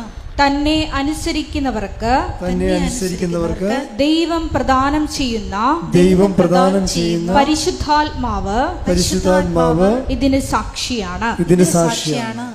അപ്പൊ നമ്മുടെ സ്റ്റാറ്റസ് എന്ന് പറഞ്ഞാൽ എന്താണ്? ഒരു ഫെയ്ത്ത്ഫുൾ എന്ന് പറഞ്ഞ സ്റ്റാറ്റസ് ഇല്ല. ശരിക്കും പറഞ്ഞാൽ അത് വളരെ ലീസ്റ്റ് ആയിട്ടുള്ള സ്റ്റാറ്റസാണ്. ഏറ്റവും കുറഞ്ഞ ഒരു വിശ്വാസി എന്ന് പറയണത് ഒരു ഏറ്റവും വില കുറഞ്ഞ സ്റ്റാറ്റസാണ്. ബൈബിളിൽ അതിന് വലിയ ഈ ഓടയമ്പ ചെമ്പ പിച്ച അലൂമിനിയം എന്ന് പറഞ്ഞാൽ പഴയ അലൂമിനിയത്തിൻ്റെയൊക്കെ പഴയ പൊട്ടി അലൂമിനിയം കൊടുത്തിട്ട് പണ്ട് ഞാൻ ചെറുപ്പത്തിൽ പാല് മിഠായി മേടിക്കുമായിരുന്നു. അതുപോലെ വക്കുപൊട്ടി അലൂമിനിയത്തെ വരെ വിശ്വാസിക്കുള്ളൂ, ഒന്നും ചെയ്യാനില്ല. സ്റ്റാറ്റസ് എന്ന് പറയുന്നത്, ഫണ്ടമെൻ്റൽ സ്റ്റാറ്റസ് എന്ന് പറയുന്നത് സാക്ഷിയാണ്. ശരിക്കും ഇവയ്ക്ക് നിങ്ങളാണല്ലോ സാക്ഷികൾ. ഈ പ്രത്യക്ഷീകരണം എല്ലാവർക്കും അല്ലെന്ന് വെച്ചാൽ വിശ്വാസികൾ എല്ലാവർക്കും അല്ലെന്നാണ് അർത്ഥം. പിന്നെ ആർക്കാണ് പ്രത്യക്ഷീകരണത്തിൻ്റെ ഫലം കിട്ടിയത്? സാക്ഷികളായി തിരഞ്ഞെടുത്തവർക്കപ്പെട്ട് കാണാം. അപ്പം അതുകൊണ്ട് നിങ്ങൾ ചെയ്യുന്ന ഉടമ്പടി ചെയ്യുന്ന ഓരോ വിഷയവും സുവിശേഷത്തിൻ്റെ സാക്ഷ്യമായിട്ട് വേണം എടുക്കാൻ. നിങ്ങൾക്ക് പരസ്പര സ്നേഹത്തോടെ പെരുമാറുന്നതും ശത്രുക്കളെ സ്നേഹിക്കുന്നതും രോഗികളെ ശുശ്രൂഷിക്കുന്നതും എല്ലാം സാക്ഷ്യത്തിൻ്റെ പത്രം കർത്താവിനെ അറിയിക്കാൻ കൊടുക്കുന്നതെല്ലാം ഒറ്റ ബേസ്മെൻ്റാണ്. എന്താണ് കാര്യം? സാക്ഷികൾ. അപ്പം നിങ്ങൾ പ്രാർത്ഥിക്കേണ്ടത് എന്താണ്? ഞങ്ങളെ കർത്താവിൻ്റെ ലൂക്ക 24:48 നിങ്ങൾ ഇവയ്ക്ക് സാക്ഷികളാണ്. അതായത് സാക്ഷ്യം എന്നുള്ള വിഷയത്തിന് മാത്രമേ ദൈവം മുൻഗണന കൊടുക്കുന്നുള്ളൂ. അപ്പം അതുകൊണ്ട് തന്നെ നമ്മളൊരു കേവല വിശ്വാസിയായിട്ട് ജീവിച്ച് മരിച്ചിട്ട് ഒരു കഥയുമില്ല. സാക്ഷികളാകാൻ വേണ്ടിയാണ് ദൈവം ഉടമ്പടി നിങ്ങളെ ഒരുക്കുന്നത്. നിങ്ങൾ ഉടമ്പടി പ്രകാരം ചെയ്യുന്ന ഓരോ കാര്യങ്ങളും ചെയ്യുമ്പോൾ കർത്താവെ നിൻ്റെ സാക്ഷിയാക്കിയതിന് നന്ദി പറഞ്ഞുകൊണ്ടും ഇനിയും സാക്ഷ്യം വഹിക്കാൻ കൃപയും നിലനിർത്തുമെന്ന് പ്രാർത്ഥിക്കാം. പിതാവിൻ്റെയും പുത്രൻ്റെയും പരിശുദ്ധാത്മാവിൻ്റെയും നാമത്തിൽ എല്ലാവരും എഴുന്നേൽക്കുക. സ്തുതിക്കട്ടെ ഹല്ലേലൂയ. മക്കളെ സൗഖ്യ പ്രാർത്ഥനയിലേക്കും വീരശക്തിയുടെ ജീവിത ദുരന്ത അവസ്ഥകളിലുള്ള സഹോദരങ്ങളെ വിടുതൽ പ്രാർത്ഥനയിലേക്ക് നാം പ്രവേശിക്കുകയാണ്. അച്ഛൻ പ്രാർത്ഥിക്കുമ്പോൾ ഞങ്ങൾ സ്തുതിച്ചുകൊണ്ടിരിക്കട്ടെ. സ്തുതിക്കട്ടെ ഹല്ലേലൂയ. കർത്താവേ നിന്റെ ഉന്നതമായ നാമത്തിന് സ്വസ്ഥം ചെയ്യണം. കർത്താവേ നിന്റെ വിശുദ്ധ പൗരോഹിത്യത്തെ മഹത്വപ്പെടുത്തണമേ. കർത്താവേ സഭയിലുള്ള സാന്നിധ്യം പ്രകടമാക്കണമേ. കർത്താവേ 39 വർഷം ഞാൻ അർപ്പിച്ച കൃപാനയുടെ യോഗ്യതയാൽ കൃപാസനത്താറെ ജീവനോടെ പ്രത്യക്ഷപ്പെട്ട പരിശുദ്ധ അമ്മയുടെ മാധ്യസ്ഥത്തിലെ ഈ അൾത്താറയിൽ നടന്ന 10,000 ആരാധന ശക്തിയാൽ കൃപാസനം കഴിഞ്ഞ് 34 വർഷം നടത്തിയിട്ടുള്ള ലക്ഷക്കണക്കിന് അഖണ്ഡ ജപമാലയുടെ ശക്തിയാൽ അങ്ങയുടെ അവകാശമോഖര്യമാകുന്ന അങ്ങയുടെ മക്കൾക്ക് വേണ്ടി പ്രാർത്ഥിക്കാൻ കർത്താവേ. അന്ധന് കാഴ്ച നൽകിയവനെ, കർത്താവേ ചുവടിന് കേളി നൽകിയവനെ, കർത്താവേ ഊമന് സംഭാഷണം നൽകിയവനെ, നിന്റെ തിരുമുറുപാർന്ന് വലതു കരം അങ്ങയുടെ മക്കളുടെ ശിരസ് വെക്കണമേ എന്ന് പ്രാർത്ഥിക്കുന്ന ക്യാൻസർ രോഗങ്ങൾ, കരൾ രോഗങ്ങൾ, ഹൃദയ രോഗങ്ങൾ, എപ്പിലെപ്സി രോഗങ്ങൾ, പിസിഒഡി രോഗങ്ങൾ, എല്ലാ രോഗങ്ങളും കർത്താവേ ഈ നിമിഷം കർത്താവ് നിന്റെ വിശുദ്ധമായ രക്തത്താൽ സ്പർശിക്കണമേ, വിശുദ്ധമായ രക്തം കഴുകണമേ എന്ന് പ്രാർത്ഥിക്കുന്ന കർത്താവേ. യേശുവിൻ്റെ ഉന്നതമായ നാമത്തിൽ, സഭയുടെ അധികാരത്തിൽ, കുരിശിൻ്റെ അടയാളത്തിൽ, ദൈവശക്തിയാൽ മാരക രോഗങ്ങളെ യേശുവിൻ്റെ നാമത്തിൽ മാറിപ്പോകട്ടെ. ശ്രുതികട്ടെ.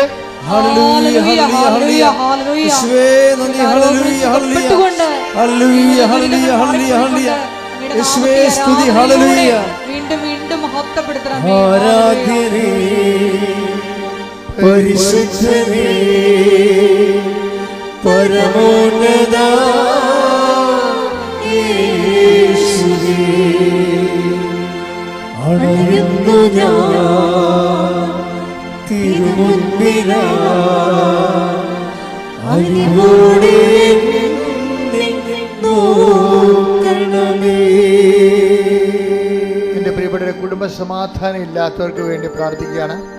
പരഭർത്തകന്മാരെ പിരിഞ്ഞ് താമസിക്കുന്നവരെ, ഒരുമിച്ച് ജീവിക്കാൻ ആഗ്രഹിക്കുന്നവരെ, കടകമ്പോളങ്ങൾ കൊണ്ട് ജീവിതം, അതുപോലെ തന്നെ ചെറിയ ചെറിയ ഉപത്തൊഴിലുകളൊക്കെ ചെയ്തുകൊണ്ട് അന്നു വേണ്ട ആഹാരത്തിന് വേണ്ടി പരിശ്രമിക്കുന്നവരെ, അങ്ങനെ അവരുടെ ജീവിത മാർഗങ്ങൾ മുട്ടിപ്പോകുന്നവരെ, അങ്ങനെ എല്ലാവരെയും ഓർത്തുകൊണ്ട് പ്രാർത്ഥിക്കുന്ന, കുഞ്ഞുങ്ങളെ ഓർത്ത് പ്രാർത്ഥിക്കുന്ന, സ്കൂൾ കുഞ്ഞുങ്ങളെ പരീക്ഷ കഴിഞ്ഞവരെ ഓർത്ത് പ്രാർത്ഥിക്കുന്ന, അവരുടെ പരീക്ഷകളിൽ ഉന്നതമായ വിജയം കൈവരിച്ചുകൊണ്ട് അവർക്ക് ഉന്നതമായ ഭാവി വിദ്യാഭ്യാസം ഭാസ്വരമാക്കുന്നതിന് വേണ്ടി പ്രാർത്ഥിക്കുന്ന ശ്രുതികടെ കർത്താവിൻ്റെ ഉന്നതമായ നാമം. കർത്താവെ, നിന്റെ വിശുദ്ധ പൗരോഹിത്യത്തെ മഹത്വപ്പെടുത്തണമേ. കർത്താവെ, സഭയിലുള്ള സാന്നിധ്യം പ്രകടമാക്കണമേ. അമ്മയെ പരിശുദ്ധമ്മ ദേവമാതാവെ കൃപാസ്ഥാനത്താറെ ജീവനോടെ പ്രത്യക്ഷപ്പെട്ട പരിശുദ്ധ അമ്മയുടെ മാധ്യസ്ഥത്തിൽ കർത്താവെ, ഇപ്പോൾ പ്രാർത്ഥിക്കുന്ന ഈ ഓൺലൈനിലുള്ളവരെയും വൃത്താടത്തിരിക്കുന്നവർക്ക് വേണ്ടി പ്രാർത്ഥിക്കുന്നു, ജോലി ഇല്ലാത്തവർക്ക് വേണ്ടി പ്രാർത്ഥിക്കുന്നു, ജോലി തടഞ്ഞവർക്ക് വേണ്ടി പ്രാർത്ഥിക്കുന്നു, ജോലി നഷ്ടപ്പെട്ടവർക്ക് വേണ്ടി പ്രാർത്ഥിക്കുന്നു, പിരിച്ചുവിട്ടവർക്ക് വേണ്ടി പ്രാർത്ഥിക്കുന്നു, സസ്പെൻഷനിലായവർക്ക് വേണ്ടി പ്രാർത്ഥിക്കുന്നു, അവർ തിരികെ എടുക്കുന്നതിന് വേണ്ടി പ്രാർത്ഥിക്കുന്നു, ദൈവത്തിൻ്റെ ഭവന രഹിത ഓർത്ത് പ്രാർത്ഥിക്കുന്നു, വഴിയില്ലാത്തവരെ ഓർത്ത് പ്രാർത്ഥിക്കുന്നു, കർത്താവെ ലോൺ പാസ്സാകാത്തവരെ സംബന്ധിച്ച് പ്രാർത്ഥിക്കുന്നു, സാമ്പത്തിക ബാധ്യതകളും ജപ്തി നടപടികളും നേരിടുന്നവരെ സ്ഥിതി പ്രാർത്ഥിക്കുന്നു, കുടുംബത്തിൽ വഴക്കുകൾ, കലഹങ്ങൾ, കൊലാഹലങ്ങൾ മൂലം സമാധാനം നഷ്ടപ്പെട്ടവർക്ക് വേണ്ടി കണ്ണീരില്ലാത്ത, ചോറുണ്ണാൻ പറ്റാത്ത രീതിയിൽ വെണ്ണീരോട് ജീവിക്കുന്നവർക്ക് വേണ്ടി പ്രാർത്ഥിക്കുന്നു. എൻ്റെ കർത്താവ്, അയൽവാസികളുടെ ഭിന്നതയും രൂക്ഷമായ മത്സരങ്ങളും കാരണം സമാധാനം നഷ്ടപ്പെട്ടവർക്ക് വേണ്ടി പ്രാർത്ഥിക്കുന്നു. എൻ്റെ കർത്താവിൻ്റെ ഉന്നതമായ നാമത്തിൽ സഭയുടെ അധികാരത്തിൽ കുറിച്ചിൻ്റെ അടയാളം ദൈവശക്തിയാൽ മാർഗ രോഗങ്ങൾ തീരാ വേദകൾ യേശുവിന്റെ നാമത്തെ മാറിപ്പോകട്ടെ. ശ്രുതികട്ടെ. ഹല്ലേലൂയ, ഹല്ലേലൂയ, ഹല്ലേലൂയ, ഹല്ലേലൂയ. യേശുവേ നന്ദി. ഹല്ലേലൂയ, ആരാധനേ പരിശുദ്ധനേ പരമോന്നത യേശുവേ, അണയുന്നു ഞാൻ തിരുമുൻപിലാ അറിവോടെ നോക്കണമേ. എൻ്റെ മക്കളെ, വ്യത്യസ്ത യാത്രയുമായി ബന്ധപ്പെട്ട് വരുന്ന വിഷയങ്ങളാണ്, യാത്രാരേഖയുമായി ബന്ധപ്പെട്ട് വരുന്ന വിഷയങ്ങളാണ്, കോടതി കേസുകൾ, അതിർത്തി തർക്കങ്ങൾ, ആഭിചാര ഭയങ്ങൾ, വൈവാഹിക തടസ്സങ്ങൾ, മക്കളില്ലാത്ത അവസ്ഥകൾ, മാറാത്ത രോഗങ്ങൾ, കുഞ്ഞുങ്ങളുടെ പലതരത്തിലുള്ള രോഗങ്ങൾ, ഇങ്ങനെ എല്ലാ മേഖലകളിലും കളഞ്ഞുപോയ വസ്തുക്കൾ, ചതിക്കപ്പെട്ട് വഞ്ചിക്കപ്പെട്ടും അന്യൻ്റെ കയ്യിലാക്കി അന്യാധീനപ്പെട്ടു പോയ സ്വത്തുക്കൾ, ഇങ്ങനെ ഓരോ മേഖലകളിലെ വിഷമം അനുഭവിക്കുന്നവർ ഇടിമുഴക്കം പോലെ സ്തുതിക്കട്ടെ. കർത്താവെ, നിന്റെ വിശുദ്ധ പൗരോഹിത്യത്തെ മഹത്വപ്പെടുത്തണമേ. കർത്താവെ, സഭയിലുള്ള സാന്നിധ്യം പ്രകടമാക്കണമേ. എൻ്റെ കർത്താവിൻ്റെ ഉന്നതമായ നാമത്തിൽ സഭയുടെ അധികാരത്തിൽ കുരിശിൻ്റെ അടയാളത്തിൽ ദൈവത്തിൻ്റെ ശക്തിയായി ഞാൻ എല്ലാ മക്കൾക്ക് വേണ്ടി പ്രാർത്ഥിക്കുന്ന കർത്താവെ. ജീവിതമാർഗം മുടിഞ്ഞു നിറച്ചു പോയൊരു കർത്താവെ, അതുപോലെ തന്നെ പലതരത്തിലുള്ള കുരുക്കുകൾ, സാമ്പത്തിക കുരുക്കളിൽ അകപ്പെട്ടിരിക്കുന്നവർ, അന്യാധീനപ്പെട്ട സ്വത്തുകൾ, അതുപോലെ തന്നെ ജീവിത ദുരിതങ്ങളിൽ കർത്താവ് വെച്ച പദ്ധതികൾ, ആഗ്രഹിച്ച രീതികളിൽ വന്ന പോരായ്മകൾ, പാളിച്ചകൾ, വിചാരിച്ച പോലെ കാര്യങ്ങൾ നടക്കാത്ത രീതിയിൽ കർത്താവ് പെട്ടെന്ന് എല്ലാത്തിനും പാളിച്ച വന്ന പോലെ ജീവിതത്തിൽ എന്ത് ചെയ്യണമെന്ന് അറിയാൻ പാടാതെ അന്തം വിട്ട് നിൽക്കുന്നവരുടെ മേൽ കർത്താവിൻ്റെ കരുണ ചുരുകയും ഈ ഒറ്റ പ്രാർത്ഥന കൊണ്ട് ദൈവത്തിൻ്റെ കരുണ അവർ ആവശ്യിക്കാൻ സാക്ഷ്യം പറയാൻ അവരെ പ്രാപ്തരാക്കുകയും ചെയ്യുമാറാവട്ടെ. സ്തുതിക്കട്ടെ.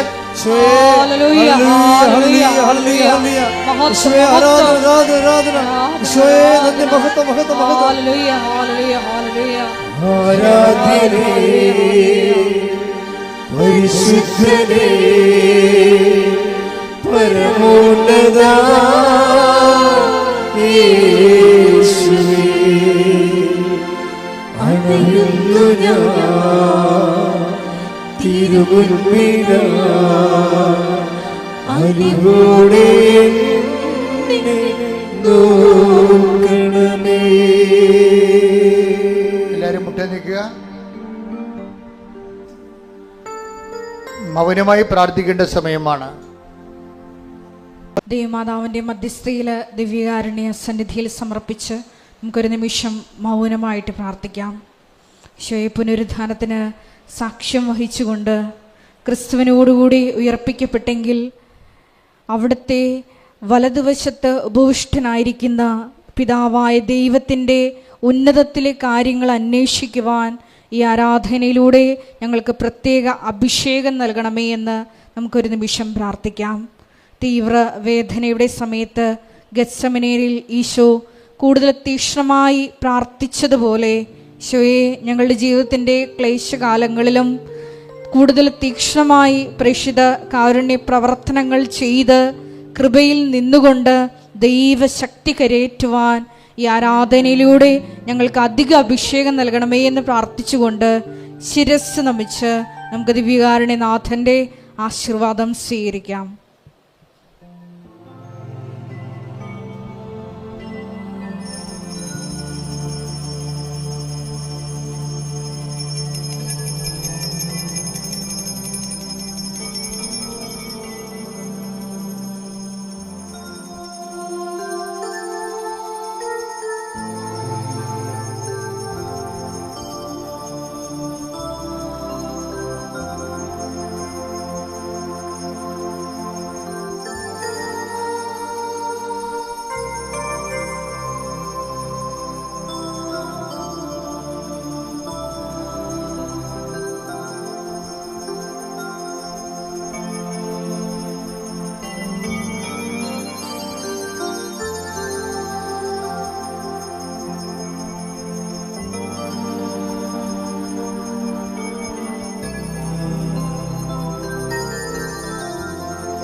പരിശുദ്ധ പരമ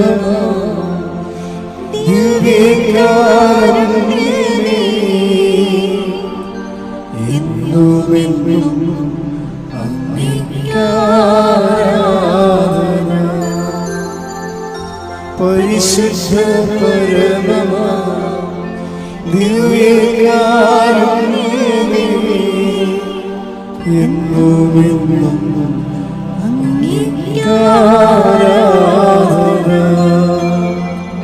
പരിശുദ്ധ പരമ ദിവ്യകാരുണ്യമേ,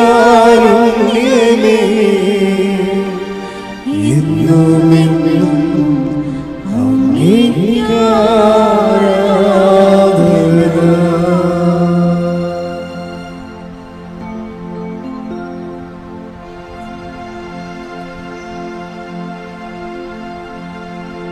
ആവേ ആവേ